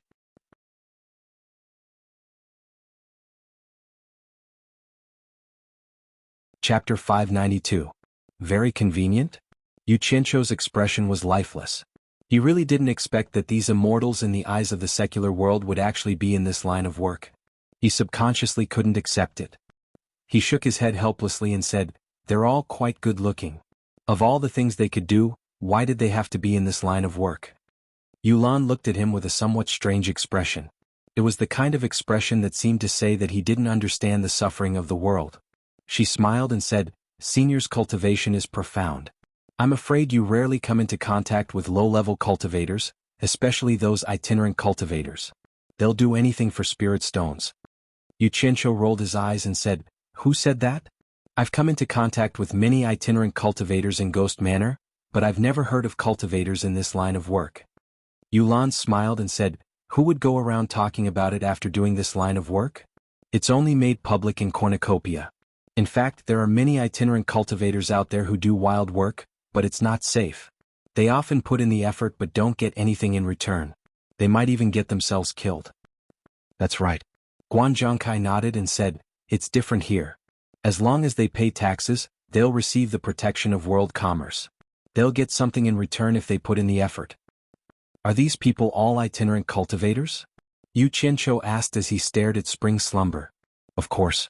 Cultivators with sex all have a source of spirit stones." "Who would do this?" Yulan said. "When I was in Ghost Manor, I heard that there are many female itinerant cultivators who marry into sects. Those male itinerant cultivators can't even find a partner for dual cultivation. Why don't they find a sex disciple to marry? Yu Qianqiu asked. Guan Zhongkai and Yulan looked at each other and smiled. The latter said disdainfully, there are female itinerant cultivators who marry into sects, but they're very few. How many of these female itinerant cultivators who have been fooling around outside for so long are still virgins? In order to survive, who knows how many people they've dual cultivated with? Most of the sex disciples are just playing around. It's not easy to marry them. It's already not easy to get past the elders of the sect. Which sect would accept prostitutes? Wouldn't we become a laughing stock if word got out? Guan Zhongkai nodded in agreement and said, if he really is a talented loose cultivator, the various sects will fight to recruit him. However, there are very few who marry into the sect. What senior has heard are all rumors and cannot be trusted. Actually, the situation of female loose cultivators is even worse than that of male loose cultivators. However, they are also more vain. They do things that they have to swallow and pretend that they are living a good life. Yu Qianqiu was speechless. Thinking about it, this era was different from his previous world. It was extremely feudal. Most of the legitimate marriages were first-hand goods. It was difficult to find a legitimate husband for second-hand goods and above. Besides, when he was doing well in his previous life, he seemed to have quite a number of subordinates who were in this line of work. Didn't he turn a blind eye to it? There was no reason for him to come here and have such a messy sympathy for others. The three of them had been standing there for a long time. Because of Guan Zhongkai, they had already alerted the brothel keeper inside. He saw a graceful and beautiful young woman swaying her hips as she walked out. She waved her hand from afar and shouted, I was wondering who it was. So it's Master Guan. You haven't been here for a long time. Yu Qianqiu looked at Guan Zhongkai suspiciously. It seemed that this guy was a regular here. Yulan Do had a calm expression as if this was normal. The young woman tried to drag Guan Zhongkai inside. Guan Zhongkai laughed and pushed her away, saying, I still have something to do today. Don't mess around. Master Yu, are you busy? The young woman stayed by Yulan Do's side again. Yulan Do also said that he had something to do and pushed her away. In the end, the young woman stared at Yu Qianqiu again. She smiled coquettishly and said, I haven't seen this master before. Why don't you two introduce him to this servant? Although Yu Qianqiu didn't like this, he was happy to deal with such a knowledgeable person. He wanted to tease her a little. Suddenly, he heard a quarrel in Spring Slumber Loft. There were also faint sounds of fighting. The young woman's expression changed. She apologized to them and hurried back. Yulan Do laughed and said, Someone is making trouble in Cornucopia. I wonder which family's young master is it? Guan Zhongkai's expression turned a little ugly. After a while they saw three people pulling a woman out. The woman struggled with all her might and kept shouting, Let me go. A group of Orioles came out of Spring Slumber Loft and seemed to be watching the show. Looking at the scene, it didn't seem like someone was making trouble. Guan Zhongkai and Yulan looked at each other. They didn't understand. Yu Qianqiu felt that the three men were familiar. He seemed to have seen them somewhere. Someone was making trouble in Cornucopia. This was something new. Many people immediately rushed over to watch the show. At this time, the Orioles and Spring Slumber Loft opened a path. The beautiful young woman came out and indifferently walked in front of them. She said, I don't care what relationship you have. If you want to leave or stay, my Spring Slumber Loft can't stop the three of you. But the expenses of the three of you can't be less than 1 spirit stone. Also, you have to pay for everything broken inside. Otherwise, don't blame me for reporting you to the World Chamber of Commerce. Hearing the words World Chamber of Commerce, the three men seemed to remember where they were and subconsciously let go. The woman who was dragged out quickly walked to the young woman's side and stared at one of the men. I have nothing to do with you. Don't come looking for me again. The man clenched his fists and said, Didn't you say that the Blue Palace disciple wanted to marry you? Why did he come here to do this? He raised his hand and pointed at Spring Slumber Loft's signboard. There's no good man. The woman said disdainfully, I said I have nothing to do with you. It's none of your business whether I do this or not. You have a good way out. I can't stop you. That's why I let you go. But if I knew you were here for this, I wouldn't have let you go. The man shouted, Where's that man? Where is he? Didn't he say he would take you to Blue Palace? Why did he let you do this? The woman giggled as if she had heard a funny joke. She shook her head and said, He's a Blue Palace disciple. Of course he's in Blue Palace. So what if I tell you? What can the three of you do to a Blue Palace disciple? Hearing this, the people around them had a rough idea of what was going on. There was a flurry of discussion. The general gist of it was that the two of them used to be a couple. Later, a Blue Palace disciple took a fancy to the woman and took her away. The Blue Palace disciple was probably just fooling around. When he got bored, he dumped the woman. In the end, the woman fell into this line of work. Yu Qianqiu knew of the Blue Palace. It seemed to be the territory of Pei Fong, the man whose hand Wen Lanfeng had cut off. "Don't let me run into him or I'll kill him," the man said fiercely. "Ah, how arrogant." Someone in the crowd sneered. The person who spoke happened to be standing next to Yu Qianqiu. He walked up to the three people and said indifferently, "I'm Lu Feng and I happen to be a disciple of the Blue Palace." "What did you just say? You want to kill a Blue Palace disciple? Say it again for me to hear." The three people turned around and stared at the person in front of them. They were so angry that their faces were red and their bodies trembled, but they didn't dare to say anything. There was a burst of laughter. They were laughing at the three people for overestimating themselves and talking big. Didn't they know that this was the World Chamber of Commerce? Did the Blue Palace also have business here? Yu Qianqiu slowly folded his arms. When he saw the faces of the three people, he remembered where he had seen them before. It was in ghost manner that he had talked back to Fang Ming. This protagonist who was so embarrassed that he couldn't show his face was called Tianyi. He looked at them. Tianyi was in the middle stage of the nascent soul realm, and the two beside him were also in the early stage of the nascent soul realm. However, compared to Lu Feng, who was in the early stage of the tribulation passing realm, they were still a bit weaker. In addition, they were from the Blue Palace, so there must be more than one person here. If they fought, they would definitely be at a disadvantage. Yu Qianqiu shook his head slightly and sighed. Seeing that the three people didn't dare to speak, Lu Feng was even more pleased. He pointed at the woman and said, "Isn't she just a wandering cultivator? My Blue Palace disciple is giving her face by messing with her. What? You three are not convinced?" His words made the group burst into laughter again. The beautiful woman's expression changed. She bit her lip and didn't say anything. The disciples of the top 10 cultivators were so powerful that she couldn't afford to offend them. The muscles on Yu Qianqiu's face twitched. He thought to himself, "Damn it. I've seen shameless people, but I've never seen such a despicable person. Even I don't dare to be so despicable. How dare she steal my limelight? I really can't stand it anymore.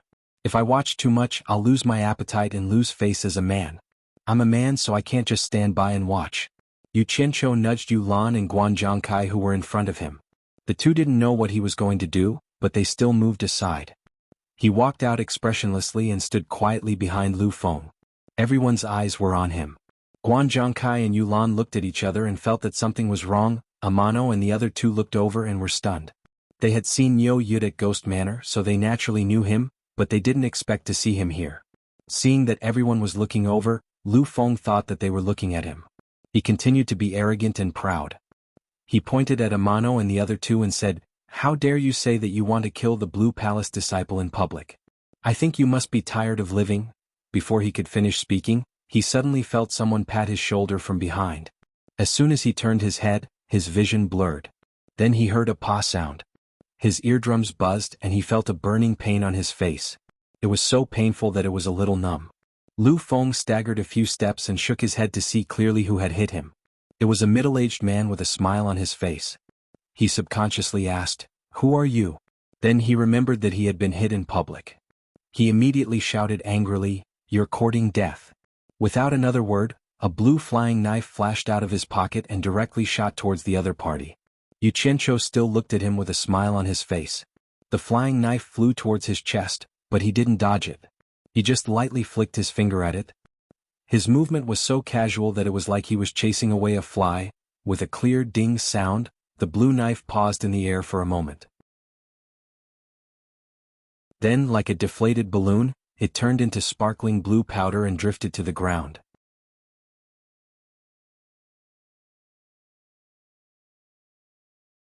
Chapter 593. Silence. It was really quiet. Everyone present was stunned. Those who were happily watching the show all opened their mouths wide. Lu Maple was even more dumbfounded. The magic artifact he used to attack his opponent had been turned into powder with a flick of his finger. Heavens! Who on earth was this guy? Just how high was his cultivation? He could actually shatter the magic artifact of the Blue Palace into powder with a flick of his finger. Isn't he a little too powerful? He was unbelievably strong. The chattering girls in the dormant spring house were as shocked as a flock of little quails. They had to sell themselves here because their cultivation was not high. They had never seen such a high level of skill. The eyes of the lady boss, who was as beautiful as a flower and had a graceful bearing, shone brightly. Guan Zhongkai and Yulan looked at each other and saw the lingering fear in each other's eyes. Previously they felt that the terrifying aura that Niu Yud used to suppress people was a bit unorthodox. It was too different from the aura emitted by most masters.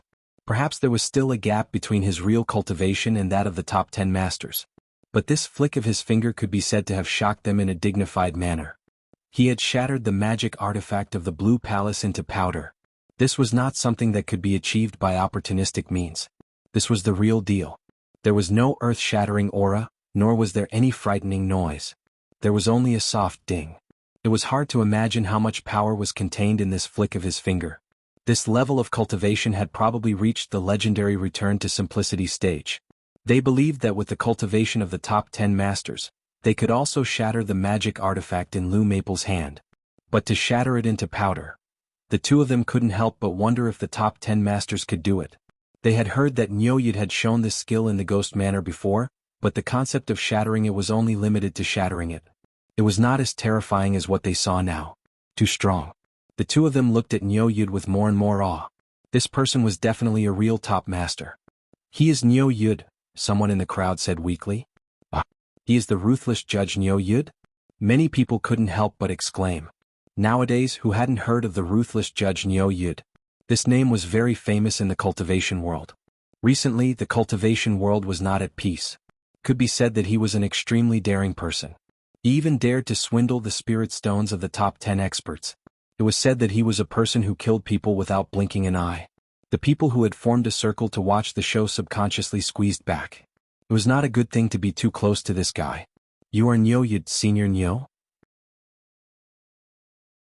Blue Maple's earlier arrogance had completely vanished, and he didn't dare to make the first move like he did earlier. Even though he had been beaten, his tone became a little more respectful. At this moment, what he was most worried about was whether Niu Yud would still make a move. Sigh. Yu Qianqiu waved his hand dismissively and said, "Compared to your Blue Palace, this little bit of fame is not worth mentioning." Someone in the crowd snickered. What did he mean by saying that a little fame was not worth mentioning in front of the Blue Palace? You dared to beat up someone from the Blue Palace in front of everyone and you still said it so modestly? Even the beautiful lady boss couldn't help but smile when she heard this. She stared at Yu Qianqiu with interest. Guan Zhongkai, on the other hand, openly smiled. Pei Feng had always been a sworn enemy of Grandmaster Yin Baikong.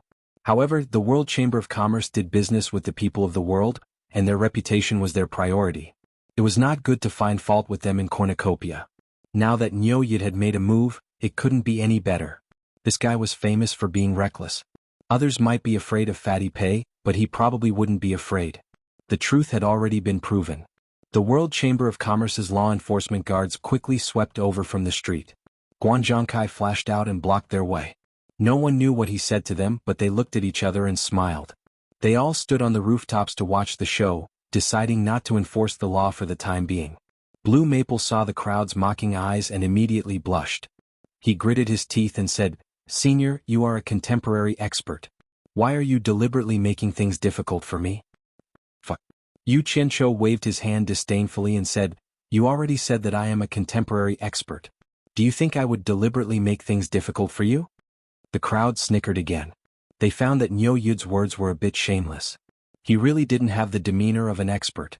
But when they thought about it, demeanor didn't seem to have anything to do with Niu Yud. Then why did Senior hit me? Blue Maple's tone became a bit tougher. After all, it was under the watchful eyes of the public. If he continued to weaken the Blue Palace's reputation, he was afraid that he wouldn't end up well when he returned. Yu Qianqiu said, "There's no other reason. I just couldn't help but want to slap you when I saw your cheap mouth. What do you have to say about that?" The crowd roared with laughter. Blue Maple immediately trembled with anger and said sternly, "Niu Yud, don't go too far. Do you really think that the disciples of the Blue Palace are so easy to bully?" Yu Qianqiu snorted coldly and said, "That's right. It's precisely because the disciples of the Blue Palace are not easy to bully that the female loose cultivators in the cultivation world suffer when they meet you. How dare you say that you're giving them face by playing with them in public? You're really shameless.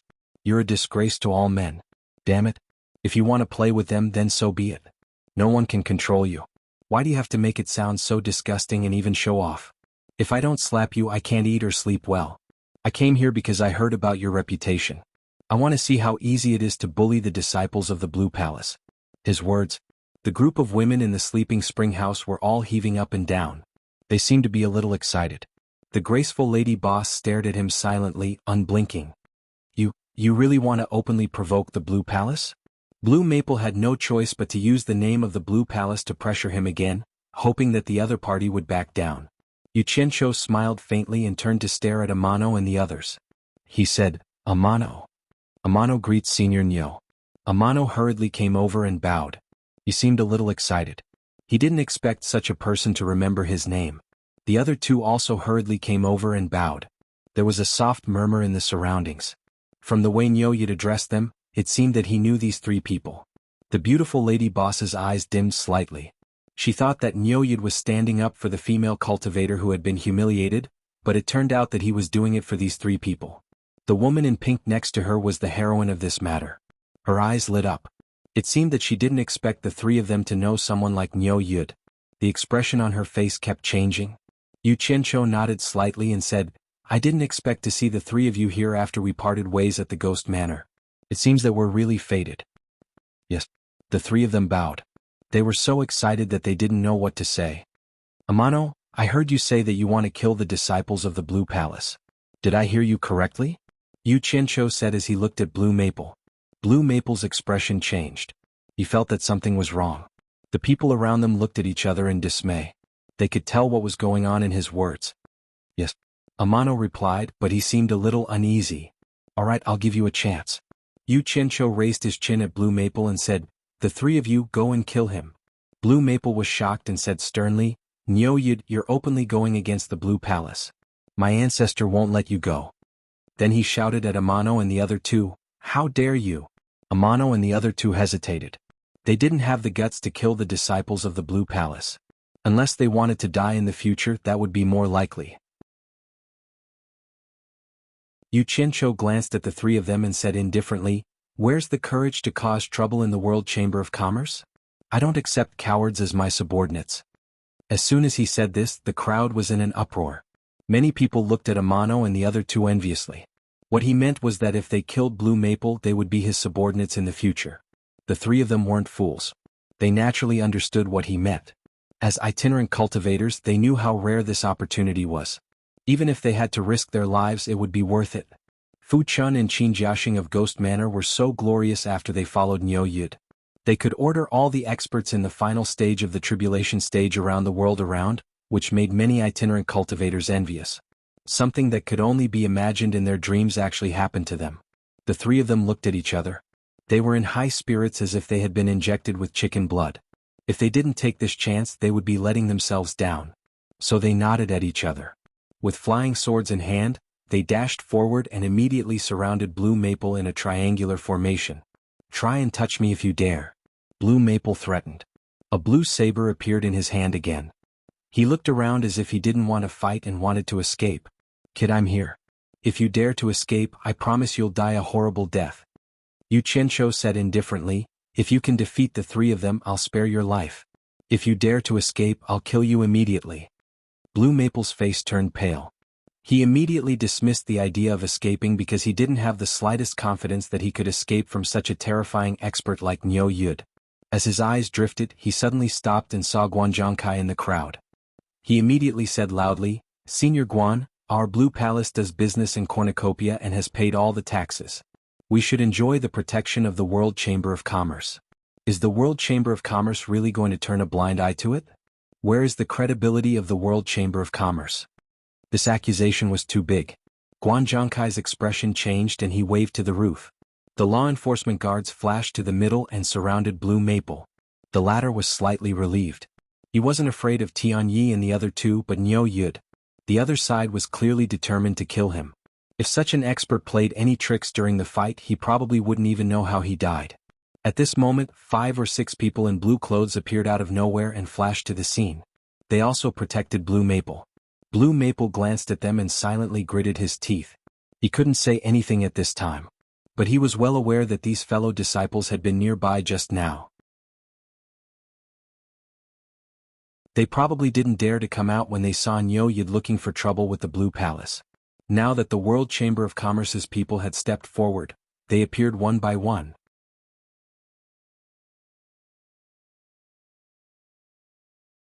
Chapter 594.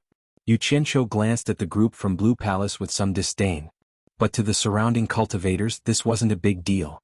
Avoiding the strong and avoiding the weak was the most basic survival rule in the cultivation world. If they didn't even know how to avoid an expert like Nyo Yid and wanted to fight head-on, then everyone would laugh at them for overestimating themselves.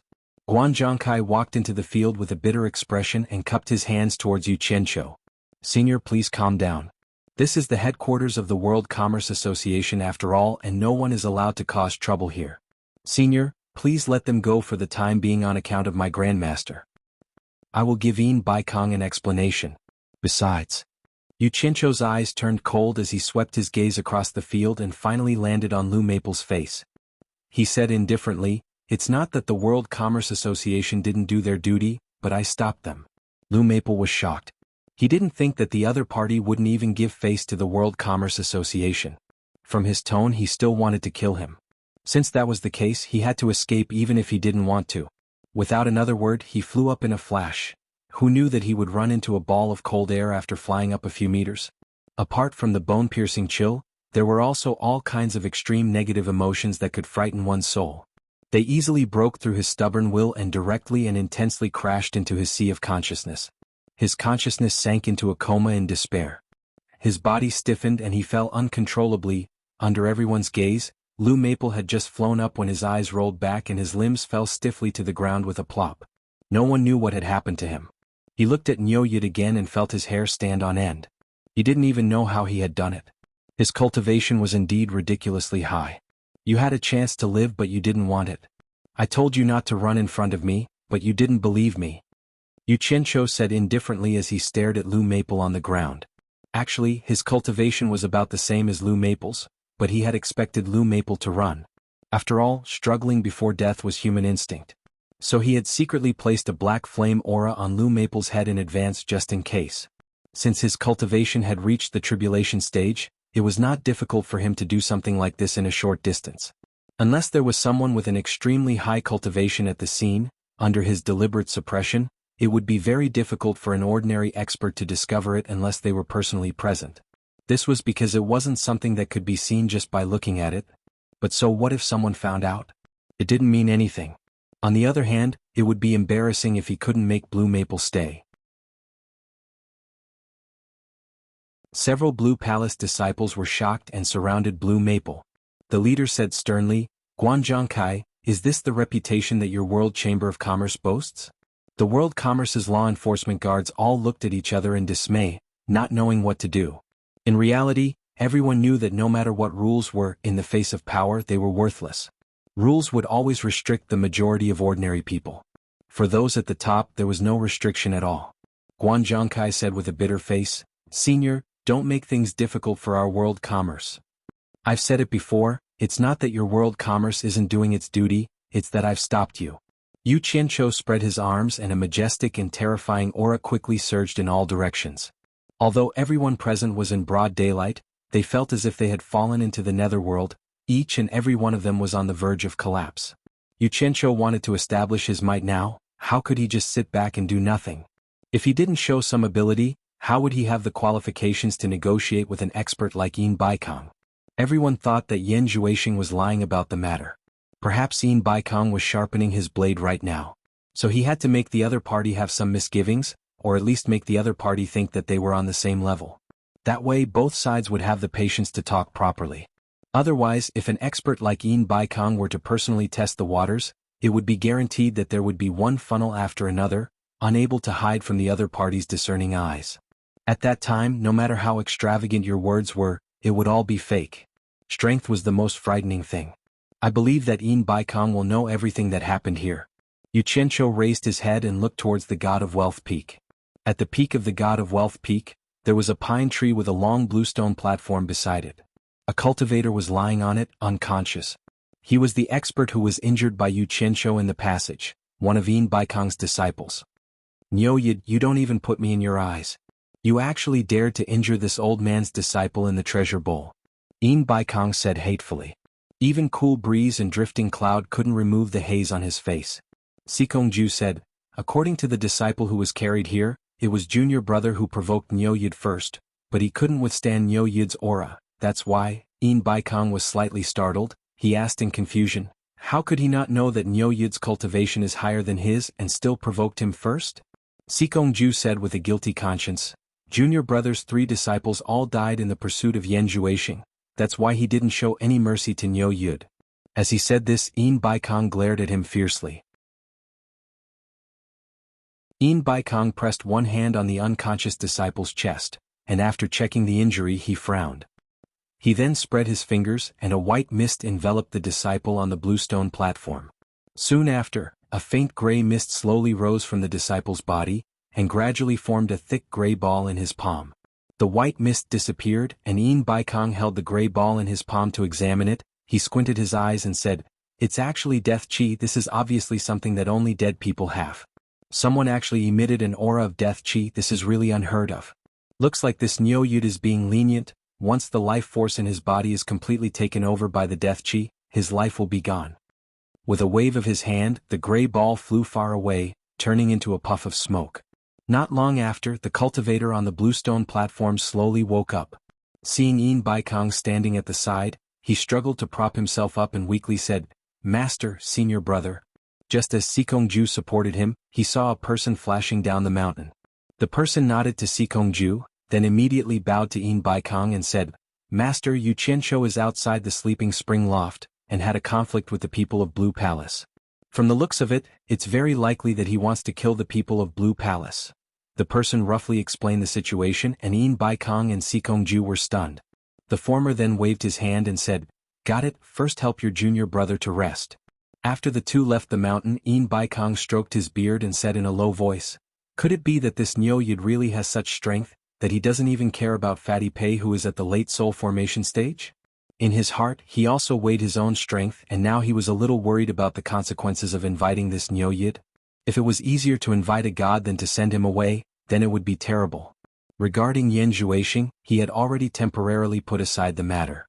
At this time the surrounding temperature seemed to have dropped a little. Almost at the same time the master and disciple turned their heads to look down the mountain, and released their divine sense to investigate. They immediately discovered that the deeper their divine sense went, the lower the temperature became. Not only the temperature, but they also felt an indescribable aura that made one's heart palpitate. Yin Baikong was immediately overwhelmed with shock. Sikongju didn't dare to extend his divine sense too far, as it was a little unbearable. He withdrew his divine sense and nodded, "It's Niu Yid, I've experienced it before. This is the aura emitted from Niu Yid's body." Needless to say, Yin Baikong had already guessed that this terrifying aura came from the direction of the sleeping spring loft. However, what made him shocked was that the closer his divine sense got, the more uncomfortable it became. Even with his cultivation he couldn't get too close, so he had no choice but to withdraw his divine sense. Heavens! Could it be that this Niu Yid's cultivation was actually higher than his? Yin Baikong took a deep breath and decisively said, "Let's go down the mountain, I'll personally welcome him." "It's just a mere Niu Yid, this disciple will go welcome him. Why would Master personally go down the mountain to welcome him?" Sikongju said. Actually, he had more or less guessed the reason, but he still had to say respectful words. Because he had guessed it, he was even more shocked by this Niu Yid's cultivation. With his cultivation, there's no need to make such a big commotion to take care of a few small shrimps. He did this to make me think it over. It's not good to put on airs or else it'll be hard to talk when we meet. Let's go. Yin Baikong helplessly shook his head. Previously, he did want to put on airs as one of the top 10 experts, and more or less wanted to tame this spirit-severing expert for his own use. However, from the looks of it now, the other party's cultivation was probably higher than his. At that time he didn't know who would put on airs. Provoking this great god, he didn't know if it was a blessing or a curse. Yu Qianqiu's gaze moved away from the god of wealth peak, and the corner of his mouth curled into a smile. Within the range of the aura he could sense it with his perception. He could even sense the two probing divine senses. One strong and one weak. Not mentioning the weak one, he had already fought with the strong one, and the final result was that the other party retreated. That person was most likely Yin Baikong. Even my world's #1 expert's master was apprehensive of the netherworld ghost flame. How could you resist it? Yu Qianqiu expressionlessly swept his eyes around, but he was secretly happy in his heart. Although the ghost flame he had condensed earlier was not a match for the ghost flame, the concentrated power was not much weaker than the ghost flame. Yin Baikong was only relying on his divine sense to resist, but he was actually at a disadvantage. The ghost flame's restraint on divine sense was quite tyrannical. How could he not be defeated? What are you three waiting for? The people are already lying on the ground. Don't tell me you still don't dare to make a move? Yu Qianqiu coldly snorted. Tianyi and the other two were looking around blankly, because they suddenly discovered that the people around them were on the verge of collapse, and some had already collapsed on the ground. But the strange thing was only the three of them were completely fine. Although they also felt that their surroundings were shrouded by a cold and terrifying aura, it didn't affect them too much. Why were those with higher cultivation than them unable to resist? Hearing Niu Yud's cold snort, the three of them were shocked, and immediately understood that it was Senior Niu's divine ability. Without hesitation, 3 cold lights flashed out, and in an instant, Lu Feng's body on the ground was divided up. Blood splattered everywhere and dark red flowed on the street. There was no one around to stop them, and Lu Feng didn't resist at all, so they easily succeeded. The three of them kept their flying swords and looked at each other in silence. Then they all looked at Yu Qianqiu and there was a hint of worry in their eyes. From today onwards they were Niu Yud's people. If Niu Yud left them alone, then they would definitely meet a tragic end, and the Blue Palace would definitely not let them off.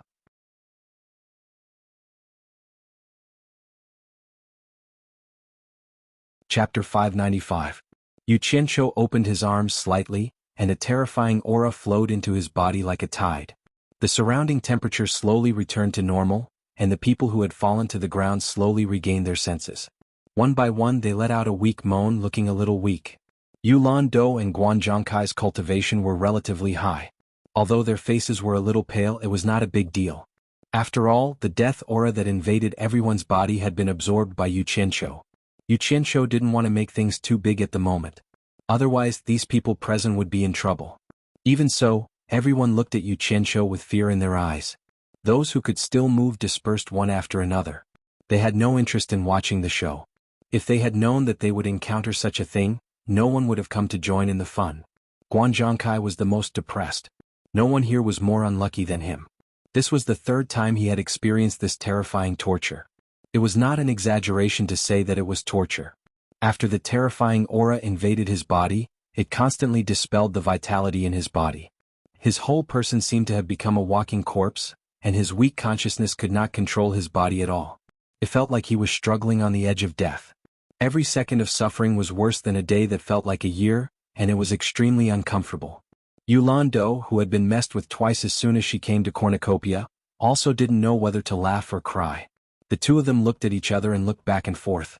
They found that the lively street had been cleared, and most of the people were hiding somewhere. From time to time, people poked their heads out of the shops on both sides of the street to check. Several disciples of Blue Palace looked at Blue Maple's dismembered body on the ground with complicated expressions. They didn't dare to do anything to Niu Yud, and they didn't even dare to say harsh words. Yu Qianqiu, on the other hand, glanced at them and said indifferently, "Disciples of the Blue Palace, listen up. Go back and tell Fatty Pei that I, Niu Yud, killed him. If he has any complaints, let him come at me." Guan Zhongkai and Yulan Do exchanged glances. This Niu Yud was really not afraid of Pei Fong. The whole street, whether it was the people present or those hiding in the dark, had no doubt that Niu Yud was at the same level as the top 10 experts. From today onwards, the 3 of you are my subordinates. If there's any trouble, just mention my name, Niu Yud. Let's go. After Yu Qianqiu finished speaking to Amano and the other 2, he turned and left. Amano and the other 2 followed behind excitedly. They felt as though they had ascended to the heavens in a single bound. Happiness had come too suddenly. Even walking felt light. Many people in the shops on both sides of the street poked their heads out and memorized the faces of Amano and the other 2. People like the ruthless magistrate Niu Yud must remember this clearly. In the future, don't make a mistake and cause trouble that can't be resolved. Even Guan Zhongkai and Yulan were looking at Amano and the other 2 enviously. The two of them also turned around and followed him. Amano, wait up. A woman's voice came from behind. They all turned around and saw that it was the woman who had gotten into an argument with Amano. It was walking slowly towards them. It was obvious that it was affected by what had just happened, and it was difficult for it to move. Yu Qianqiu frowned and said, "What's the relationship between you and this woman?" Amano hung his head in pain. A man with a short beard beside him cupped his fists and said, "Senior, her name is Li Qiuxiang. She used to be our big brother's dual cultivation partner. She was later spotted by a disciple of the Blue Palace and left with him. Recently, we heard that she was making a living in the cornucopia of Spring Slumber. At first we didn't believe it, so we hurried over to verify it. We didn't expect it to be her. Big brother wanted to take her away, but she refused. Senior, you've seen everything that happened after that?" Yu Qianqiu said, "I only know Amano's name, but I don't know your names." The man with a short beard bowed and said, "Hai Wei." The man who seemed somewhat quiet replied, "Young Lord Imo." Yu Qianqiu looked at the three of them and nodded slightly. "Amano, Hai Wei, young Lord Imo. I'll remember it." He wasn't the only one. Guan Zhongkai, Yulan Du, and the people in the shops on both sides of the street all silently remembered these three names. What a joke, the subordinates of an expert like Niu Yid naturally had to be remembered. "Greetings, Senior Niu." Li Qiuxiang, who was dressed in a pink gauze and had a pretty face, bowed to Yu Qianqiu. Yu Qianqiu looked at her without batting an eyelid. He didn't know what she wanted. He didn't like women in this line of work, but he didn't hate them either. He had always treated them normally. After all, no woman was born into this line of work. Most of them were forced by life. Of course, Yu Qianqiu had never been too fond of those who did this line of work because they liked ease and hated hard work. Li Qiuxiang turned to look at Amano and said, "Amano, you said you would take me away. Do you still mean what you said?" Amano suddenly looked up and widened his eyes. He said with some excitement, "Qiuxiang, are you really willing to go with me?" "I'll go with you." Li Qiuxiang nodded seriously. Amano grabbed her hand and nodded repeatedly. "Okay, I'll take you away. We'll never be separated again." Even though there weren't many people on the street, whispers could be heard coming from the shops on both sides of the street. Guan Zhongkai and Yulan looked at each other. This woman really knew how to pick the right time. Before, she couldn't even snatch him away. After Amano followed Niu Yid, she immediately went back on her words. Even though this was normal in the cultivation world, she didn't even try to hide it. The group of girls under Sleeping Spring looked at Li Qiuxiang enviously. They envied her for suddenly flying up the tree branch and climbing up the high branch in the blink of an eye.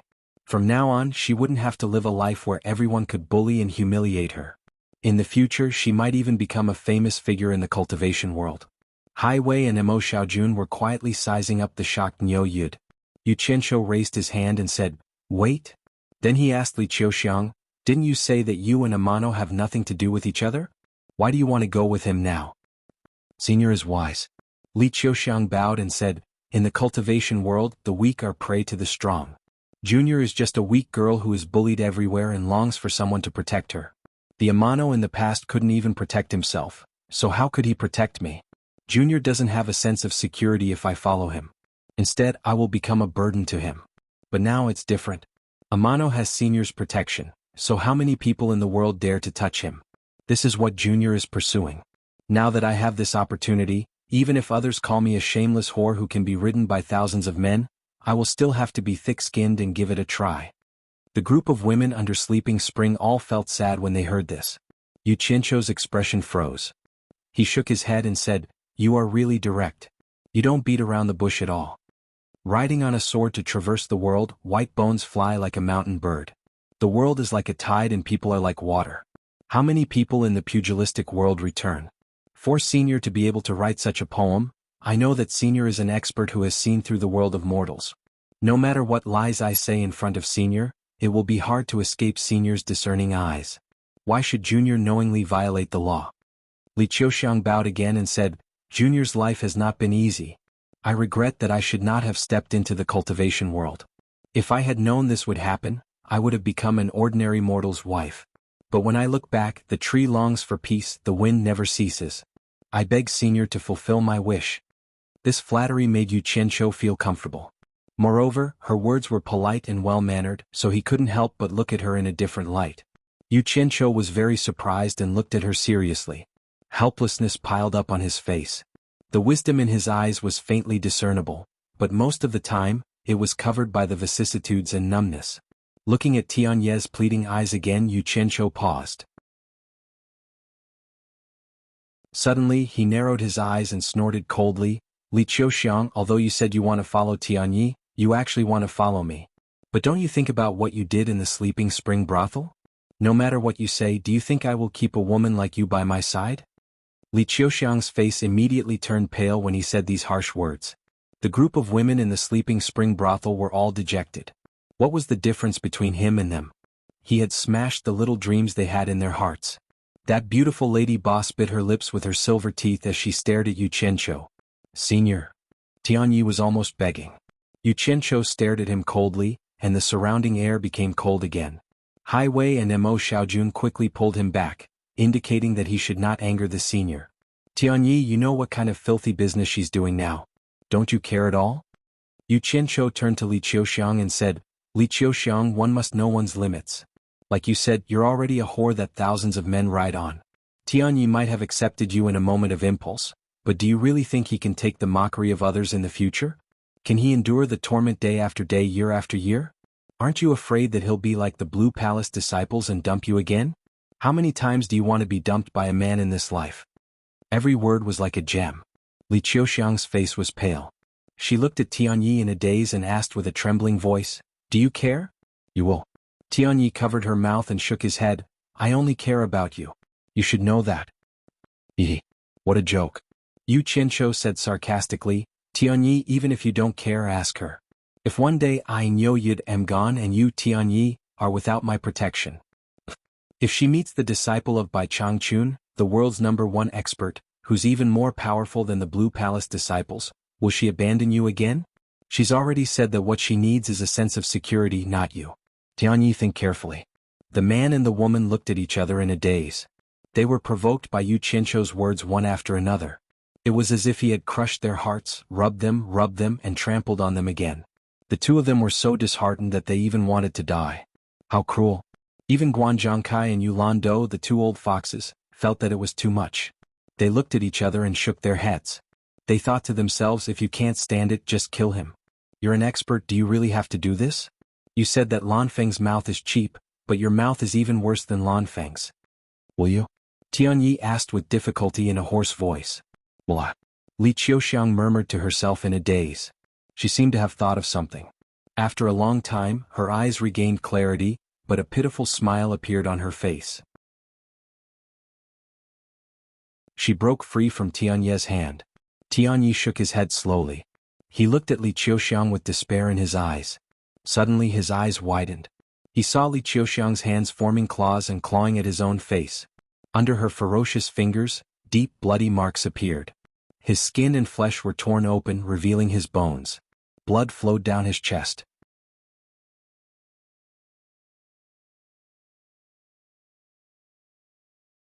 Chapter 596. She was a beautiful woman with a beautiful face. In the blink of an eye, her beautiful face became a bloody mess. The white bones that were exposed were even more frightening. How could one see her original face clearly? For such a beautiful woman to do such a vicious thing to her own face, how much determination did she have to make to do so? Everyone was stunned. The heads that stuck out from the shop could not shrink back in. They all looked at this scene in disbelief. There was such a crazy woman? Sister-in-law? Hai Wei and Mo Xiaojun cried out in unison. When the stunned Amano came to his senses, he let out a tragic cry, "No!" She grabbed the hands that were still scratching her face and asked, "Why did you do this? Why did you do this?" She was already sobbing. Li Qiuxiang raised that face that had become abnormally terrifying. Blood continuously flowed, and the front of her body was dyed red with blood. He chuckled and said, "Amano, do you believe me?" I believe, I always believed. It's all my fault, I shouldn't have hesitated just now." Tianyi wailed and stomped his feet. "No, it's not your fault." Li Qiuxiang shook her bloody face and said, "Senior is right. If there is someone to blame, it's me. Looking for a sense of security is just an excuse. It's my own weak mind. I've always wanted to climb up the social ladder.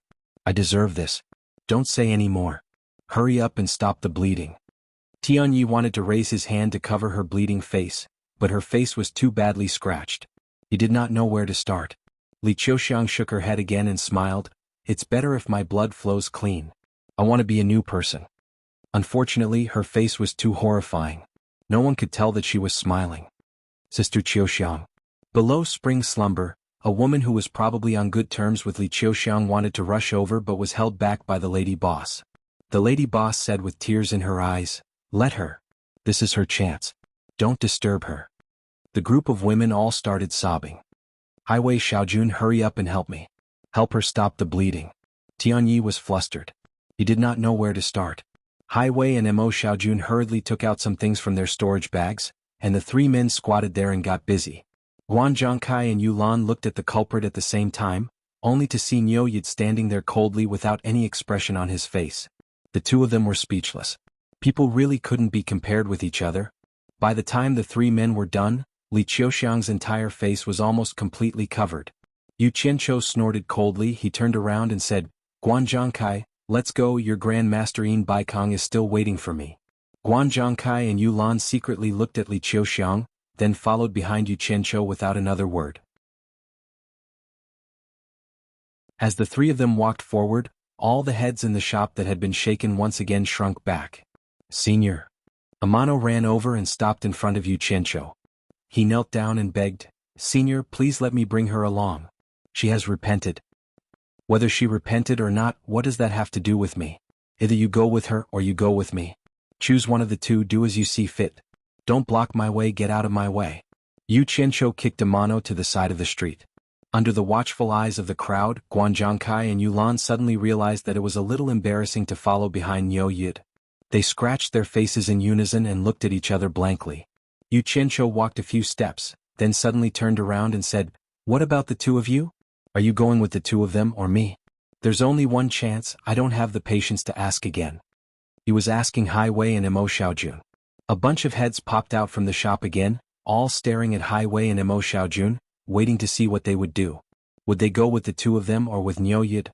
However, everyone guessed that the two of them would choose the latter. This was definitely an opportunity that could only be encountered by chance. Niu Yid, who had the strength to rival the top 10 experts. Who could resist such a temptation? It was a great temptation. As the two of them, they had experienced it firsthand and were struggling in their hearts.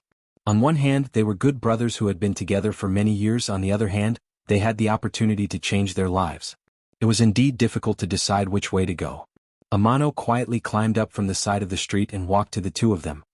He smiled bitterly and patted their shoulders heavily, saying, "Go. Go with Senior Niu, this is a rare opportunity, make good use of it." "Big brother." Highway pressed the hand on his shoulder. Mo Xiaojun smiled and asked, "Big brother, what about you?" Amano looked at Li Qiuxiang, who was standing alone, and smiled warmly. "Some people can't miss a second chance after they've missed it once. You two follow Senior Niu well, take care." After saying that, he pushed the two of them away and walked resolutely towards Li Qiuxiang. The two of them looked at each other and suddenly nodded heavily at each other.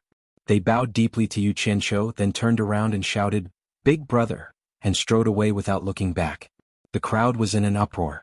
The two of them were clearly giving up the opportunity to follow Niu Yid. Everyone was somewhat impressed, but they also felt that it was foolish to do so. After killing Blue Maple, the three of them had no way out. Without Niu Yid's protection, they might not even live to see tomorrow. Yu Qianqiu silently turned around and squinted at the three of them. Guan Zhongkai and Yulan shook their heads slightly. This Niu Yid had a bad temper. Daring to disrespect him like this, the three of them were probably going to suffer. Amano turned around, his expression unusually agitated, but he reprimanded, "What are you doing? Go back, go back." Highway laughed heartily, "Big brother, don't try to persuade me. We've been brothers for so many years and we've come out of bloodshed together. If we suddenly break up, I won't be used to it." Mo Xiaojun nodded, "That's right. Big brother doesn't want to miss sister-in-law again, but the two of us don't want to miss you, big brother, even once. Otherwise, we'll regret it for the rest of our lives. Aren't you stupid? If you follow me, Blue Palace won't let you go." Amano laughed and scolded with tears in his eyes. Highway and Mo Xiaojun looked at each other and laughed. Highway said heartily, "We'll talk about the future in the future. At most, we'll just die. Besides, it's not certain. The three of us have been able to survive in the cultivation world back to back until now. Our lives have always been tough." Li Qiuxiang, whose face was covered with a white cloth, suddenly burst into tears. The three of them were surprised when they heard her shout, "Go! Go! I don't want you to care about me. I'm not worth it. I don't want to have anything to do with you anymore." The three of them walked over silently. Amano put his arm around her shoulders and chuckled, "Stop talking nonsense. Let's go." They had only taken a few steps when Li Qiuxiang suddenly broke free and rushed to a place a few meters away from Yu Qianqiu. She knelt down and kowtowed repeatedly, "It's all my fault. I shouldn't have stained Senior's eyes. I'll bear all the blame alone. It has nothing to do with them. Senior, just pretend that you've never seen me." As soon as she finished speaking, a flying sword flashed out of the storage bag on her waist that was stained with blood. Li Qiuxiang grabbed the flying sword and swiftly slid it across her neck. She was very decisive. "No." Amano and the other two shouted in despair. It was too late to save her even if they wanted to. The women below Spring Slumber cried out in alarm. Yu Qianqiu snorted coldly and waved his hand. When the sword in Li Qiuxiang's hand was about to touch her neck, it suddenly shattered into a cloud of silver powder that drifted away. This scene made everyone suck in a cold breath. From a few meters away, with a wave of his hand, the flying sword was shattered into powder without any sound. If this trick was used on a human, what would the consequences be? Killing without a sound or a trace. Unbeknownst to them, this trick of Yu Qianqiu had no effect on a human. Amano and the other two quickly rushed over. Li Qiuxiang simply wouldn't stop until she was dead. After a slight pause, she bounced up and slammed her head into a tree by the roadside a few meters away. When Amano and the other two reached out, they almost touched the corner of her clothes, but they still missed and didn't manage to catch her. Amano kicked the ground and dodged to the side. He reached out to grab her again. His cultivation level was much higher than Li Qiuxiang's. Although he was a little slower, he still managed to catch her. TSS. The corner of her clothes that he grabbed was directly torn apart. Li Qiuxiang had already made up her mind to die. She used a lot of strength and managed to grab her clothes but didn't manage to stop her. She still crashed straight into the tree. Damn it! Yu Qianqiu was really speechless. He quickly hit the tree with his palm. Just as Li Qiuxiang was about to crash into the tree, thick white smoke suddenly burst out from the tree. Li Qiuxiang's figure disappeared into the smoke. In the blink of an eye, she emerged from the other side and fell into the shop opposite. The thick white smoke was like white silk, shooting towards Yu Qianqiu at high speed, and all of it disappeared into his palm. Amano's mouth opened and closed. He didn't dare to hesitate anymore. He directly flashed into the shop and grabbed Li Qiuxiang's palm that was about to hit the top of his head. He injected his energy into her body and quickly controlled her. He shook her shoulder and shouted, "Why are you so stupid?" Everyone looked at Li Qiuxiang, who was covered in dust, and then looked at the tree outside. All of them were dumbfounded. They saw that the branches of the tree from top to bottom had all turned a deathly gray. The originally dark green leaves had also shriveled and lost their luster. And there was a hole in the tree. Obviously, it was left behind when Li Qiuxiang passed through it. Everyone stared dumbfoundedly, not knowing what was going on. In particular, the white smoke that Yu Qianqiu had sent out with his palm strike was even more baffling. In the shop, Li Qiuxiang, who was being carried by Amano, muttered to herself, "I have no dignity when I live. Is it so hard to die with a little dignity? Why don't you let me die? If you want to have dignity, you can't exchange it with death." Yu Qianqiu stood outside and said calmly, "I've saved you twice. This life of yours no longer belongs to you. It belongs to me. From today onwards you are mine. Whether you live or die, it's not up to you." As soon as these words came out, gasps of surprise sounded everywhere. The meaning of Niu Yud's words couldn't be clearer. Li Qiuxiang's bitterness was over, and she had been accepted by this ruthless judge.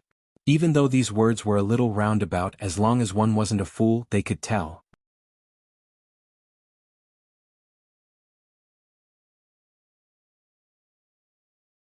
Chapter 597.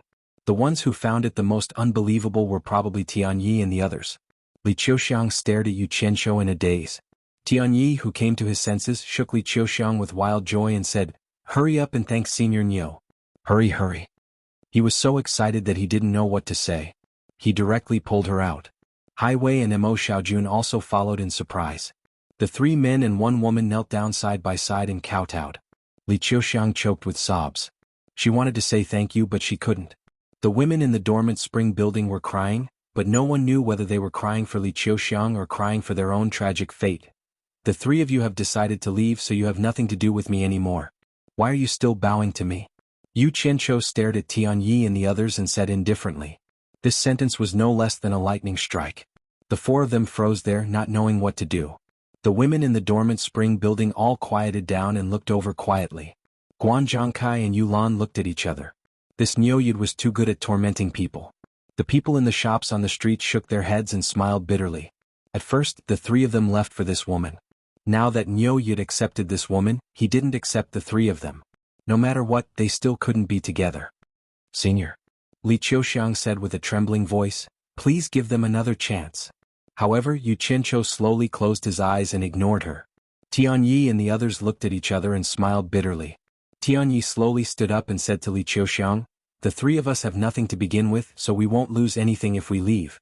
However, since you have a way out, this trip is not in vain. Qiuxiang, this opportunity is hard to come by. Follow Senior well. Let's go. Tianyi said to Hai Wei and Mo Xiaojun helplessly. The three of them silently turned around and left. Oh. Li Qiuxiang let out a heart-wrenching scream and kowtowed 3 times to Yu Qianqiu. Without saying a word, she jumped up and blocked the three of them, saying, Tianyi, you can't leave me alone. If you want to leave, we'll leave together. As soon as these words came out, everyone present was moved. In order to have a good future, this woman had fallen to the point of selling her body. Now she had disfigured herself and committed suicide, making her life incomparably tragic. She had finally found a good future, but for the sake of a man, she gave it up without hesitation. This kind of courage and temperament made a bunch of people with eyes of power and hearts of stone feel deep respect. Just based on this point, even if she had sold herself in a brothel, no one would look down on her now. Sister-in-law. Hai Wei couldn't help but shout. Mo Xiaojun laughed. This trip is really worth it, I found a good sister-in-law. Amano excitedly grabbed Li Qiuxiang's hand and nodded, okay, let's go together. The four of them looked at each other and silently moved forward, enjoying the attention of everyone. The group of women in the dormant spring house, however, seemed to have received a rude awakening, and all of them were dumbfounded. In a trance, he seemed to have understood something. Was it worth it to go through so much suffering and even sell his body to pursue something? As a woman, who else could be happier than Li Qiuxiang? After Li Qiuxiang had died once, she had finally found what she truly wanted. The group of women, each and every one of them felt a sense of loss, crying silently, remembering the happiness that they had so easily given up. In the beginning, they wanted nothing more than to tear Niuyid into pieces. Why was this person so cold-hearted, ravaging these people to the point that they hovered between life and death, wanting to break up a pair of mandarin ducks with a bitter fate? However, they could only keep their hatred in their hearts. If they wanted to take care of Niuyid, even if they all attacked him together, they wouldn't have the ability. Now they were envious of Li Qiuxiang. After Niuyid let her die once, he helped her find her sense of self. Among the people present, who would look down on her because she had sold herself, everyone was certain that she and Amano would truly be together for the rest of their lives. After this ordeal of hovering between life and death, no matter how cruel the reality was in the future, he and she would never leave each other, and would never be separated again. Although Li Qiuxiang's face was disfigured, from today onwards she had truly transcended the sea of bitterness. They were incomparably envious of Li Qiuxiang, they had the same fate but different fortunes. Now they were very much looking forward to meeting their fated Niuyid. However, where was the Niuyid who could save their fates? Suddenly, a cold snort came from the quiet street. Coming and going as you please, who do you think I Niuyid am? It's over. These two words suddenly appeared in everyone's minds. With a swoosh, all eyes were focused on Niuyid, who had his eyes slightly closed. Even Yulan secretly clicked her tongue, but Guan Zhangkai felt a nameless fire in his heart, and he couldn't help but glare at Niuyid. He thought, you've already tormented them to this extent, don't tell me you still don't want to let them go? If you want to be a bad person, then be more direct, don't beat around the bush, there's no one like you. The group of women in dormant spring instantly tensed up, looking at Niuyid worriedly. Almost all of them were praying in their hearts, please spare them. The beautiful lady boss, who had experienced all kinds of things in the mortal world, suddenly had an epiphany, and there was no worry on her face. Instead, her bright eyes were glowing and she looked at Niuyid with a smile. Amano and the other three stiffened, unable to move anymore, and slowly turned around. They knew that with Niuyid's miraculous means just now, even if they wanted to escape, they wouldn't be able to. If he wanted to kill them, it would be as easy as raising his hand. Where could they escape to? Senior, Can you let us go? Amano smiled bitterly. Yu Qianqiu slowly opened his eyes, staring at the four of them, and said coldly, "The four of you have betrayed me once. I hope that the four of you will remember it. Although I, Niu Yid, have always won people over with my virtue, there can't be a second time. I hope that you will grasp this second chance well, and it will also be your last chance. If you dare to do it again, I guarantee that you won't even have the chance to regret. Let's go."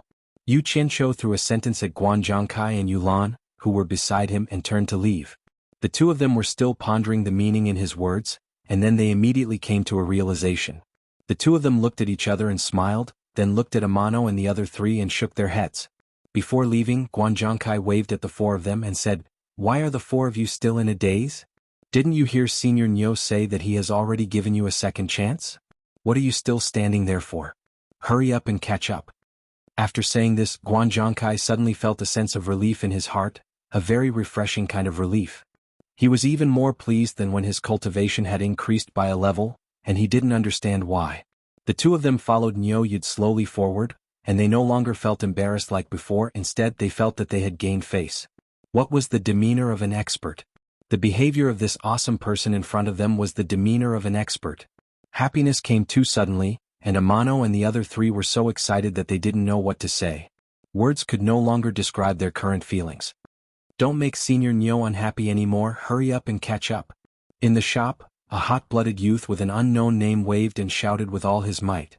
"Hurry up and catch up, hurry up and catch up." Everyone couldn't help but shout, and the cornucopia was filled with a passion that had never been seen before. An unforeseen legendary story was happening in front of everyone's eyes. It was filled with too much unpredictability, revisiting the forces in human nature, revisiting the common joys and sorrows in the cultivation world, revisiting the true nature that everyone had long forgotten. It was like a dream full of ups and downs, twists and turns. In the midst of despair, everyone saw the ending that they had been anticipating. Everyone's emotions that had been suppressed for a long time couldn't help but burst out in this wave of shouting. Bang! In the midst of everyone shouting, there was a sudden sound of collapse, and smoke and dust rose in all directions on the street, suppressing everyone's emotions that had yet to be completely vented. They saw that the tree that Li Qiuxiang had pierced through suddenly collapsed, and in the blink of an eye, the tree turned into dust that filled the air. Everyone gasped again, and only now did they understand the meaning of Nyo Yid's palm. It turned out that this tree had already been smashed into dust by Nyo Yid's palm, and that was why Li Qiuxiang was fine when she rammed into it. Now the tree was still standing here, but it was just an illusion. In the end, after being shaken by everyone shouting, it collapsed on the spot. Everyone looked at Nyo Yid, who was slowly moving forward, and his gait was so calm. His back was faintly discernible in the dust, and the more he showed the demeanor of an expert, the more mysterious he became. The group of women in Sleeping Spring Loft still had tears in their eyes, and they all stared at the back of that figure, their eyes full of admiration and respect. The graceful lady boss bit her lip with her pearly white teeth and murmured with a smile, "Bad guy. Why did you have to make such a simple matter full of ups and downs, causing me to be vexed for so long?" Although she scolded like this, how could she not understand in her heart? If Nyo Yid didn't do this, would Amano and Li Qiuxiang really last long? Not necessarily. Now that Li Qiuxiang had been forced to be reborn from the dead, and had been reborn, she could now be an upright person. He had already given Li Qiuxiang the dignity that she wanted to be a human, and the future would depend on Li Qiuxiang herself. Hidden under the cold and indifferent surface was his good intentions. Ruthless, decisive, resourceful, intelligent, and capable, this was a real man. The lady boss, who had experienced all kinds of situations in the world, secretly evaluated Nyo Yid in her heart. Amano felt that his throat was a little dry, and a simple syllable jumped out of his mouth, "Let's go." The four of them nodded excitedly, and didn't care that the dust would dirty their bodies. Four figures flew up, passed through the pervasive smoke, and followed behind the three people in front. "Nyo Yid, all of you get back here." A delicate shout suddenly rang out from the street. *CK. Who had such guts? Everyone turned their heads to look, and the dust had already gradually dissipated. They saw the lady boss of Sleeping Spring Loft standing in the middle of the street, her hands on her voluptuous and graceful waist, like a shrew cursing in the street, staring at the people in front of her with her almond-shaped eyes. The crowd was in an uproar. Did she want to die?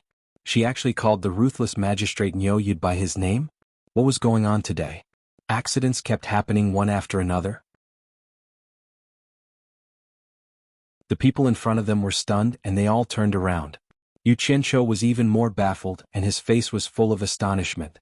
Guan Zhongkai shouted angrily, "Yanyu, what are you trying to do? Are you tired of living?"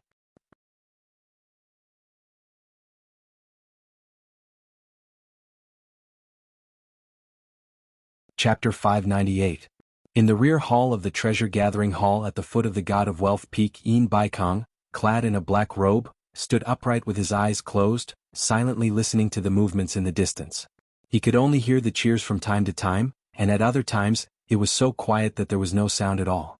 Yin Baikong frowned and opened his eyes. Why aren't they here yet? What the hell is Niuyu doing? Standing at the side, Sikongju, who looked even older than his master, said, "Master, why don't you go back first? I'll welcome him." "How could a mere Niuyu'd make you wait here for so long?" Yin Baikong was a little hesitant, but he saw a person excitedly rushing in from outside. The person nodded at Sikongju and bowed to him. "Master, under Niuyu's interference, the Blue Palace's disciple was killed. Niuyu is now." The man reported everything that had happened so far in detail. Yin Baikong's face was full of smiles when he heard that a disciple of Blue Palace had been killed. He was imagining Fatty Pei's furious reaction when he heard the news. Suddenly he heard that Niuyu was entangled by a girl from a brothel. He could not help but be stunned. He chuckled and said, "Interesting. Come, let's go and take a look." "Spring Slumber Tower?" Sikongju asked. Seeing his master nod his head, he immediately said anxiously, "Master, with your identity, how can you go to that kind of place?" Sigh. Yin Baikong raised his hand to stop him from speaking. He smiled happily and said, "Niuyu's cultivation is probably not lower than mine. Even he is willing to throw away his face to tangle with them. What else do I have to worry about?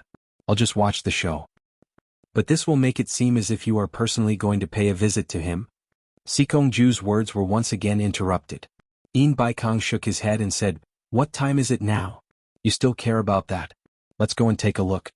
Since his master had already made his decision, it would not be good for him to stop him again and again, so he could only follow him out. However, how could the scene of Yin Baikong showing his face here be small? No matter how low-key he was, more than 10 experts at the end of the Tribulation Transcendence stage immediately appeared to accompany him. Guan Zhongkai couldn't understand it. She was a smart woman who was used to seeing where the wind blew, but she was the only one who could take advantage of others. No one could take advantage of her. But today he took the wrong medicine and rushed to die. Glancing at Li Qiuxiang, he felt a little depressed. Could it be that she was addicted to suicide today? The lady boss rolled her eyes at him. She was so alluring that the men in the shops on both sides of the street swallowed their saliva. However, everyone knew that this piece of fragrant meat was notoriously hard to get. They could only enjoy it with their eyes and let their imaginations run wild. She dared to play for real. Although she was a woman, she had a wide range of connections and was not someone ordinary people could afford to offend. Thus, all of them unscrupulously glanced at her curvaceous and graceful figure, their eyes filled with greed without any restraint. Guan Zhongkai was stunned when she rolled her eyes at him. He cursed in his heart, "Smelly woman, one day I'll get you on my bed and let you know how powerful I am." Although he was still scowling, he could no longer be stubborn. His imposing manner weakened as he shouted, "Yanyu, what do you want?" So her name was Yanyu. Most people who dared to do this kind of business had a wide range of connections. If there was a chance he could make friends with them, it would be beneficial to him. Yu Qianqiu sized her up seriously. Previously, he had been maintaining the demeanor of an expert, so he hadn't looked her in the eye. Now that he saw her clearly, he couldn't help but praise her in his heart. She was indeed a rare beauty in the cultivation world. I'll settle the score with him. Yanyu pointed one of her slender fingers at Yu Qianqiu without hesitation. Everyone was in an uproar. This coquettish lady boss really didn't want to live anymore. They all shook their heads with some regret. It was a pity for this good body. They hoped that the ruthless judge Niuyu would be merciful. Otherwise, the treasure bowl would lose a beautiful scenery that was pleasing to the eye. Guan Zhongkai glanced at the puzzled Yu Qianqiu and immediately shouted, "Senior Niu doesn't know you. What's there to settle the score with you? Don't mess around. If you anger Senior Niu, no one can protect you." Then he laughed at Yu Qianqiu and said, "Senior, don't bother with this crazy woman. She has always been crazy." He still wanted to try to protect her. After all, she was a piece of meat that he had never tasted before. It would be a pity to ruin it. However, with Nyo Yud's strange temper, he could only give it a try. If it didn't work, he wouldn't come forward again. No matter how fragrant the meat was, it wasn't as important as his own life. Although this was the headquarters of the World Commerce Association, he was very sure that Nyo Yud wouldn't have any misgivings when he attacked. He didn't want to be implicated.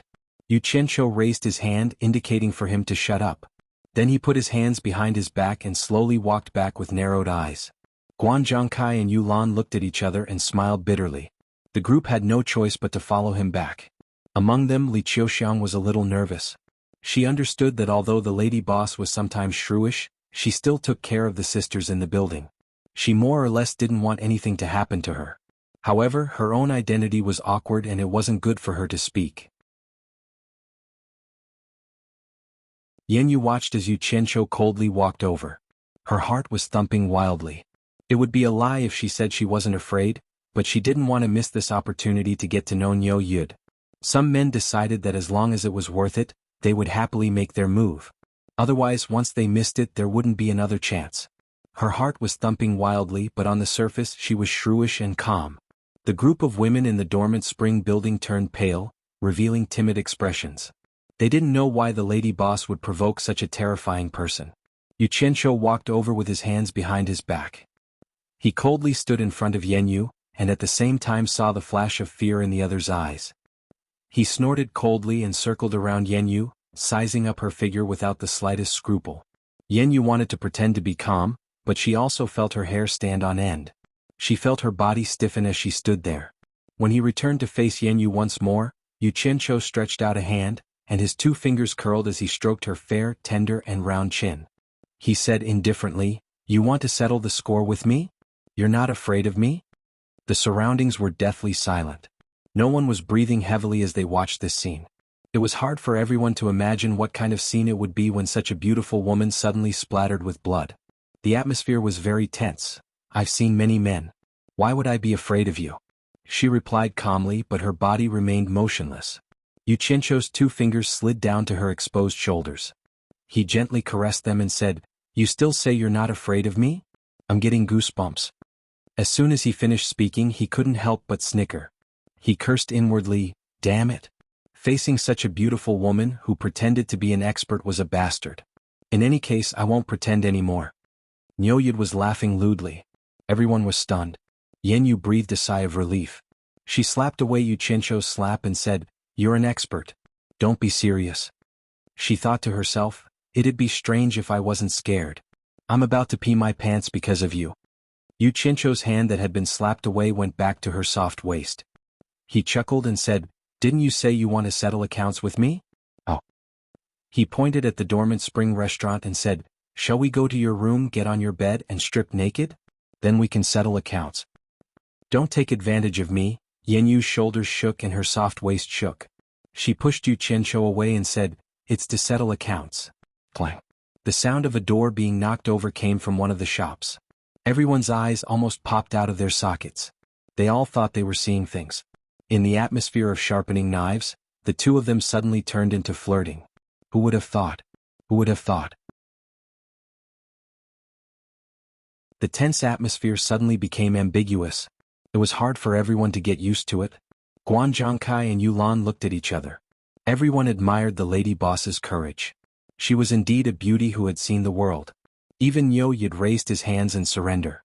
Settle accounts?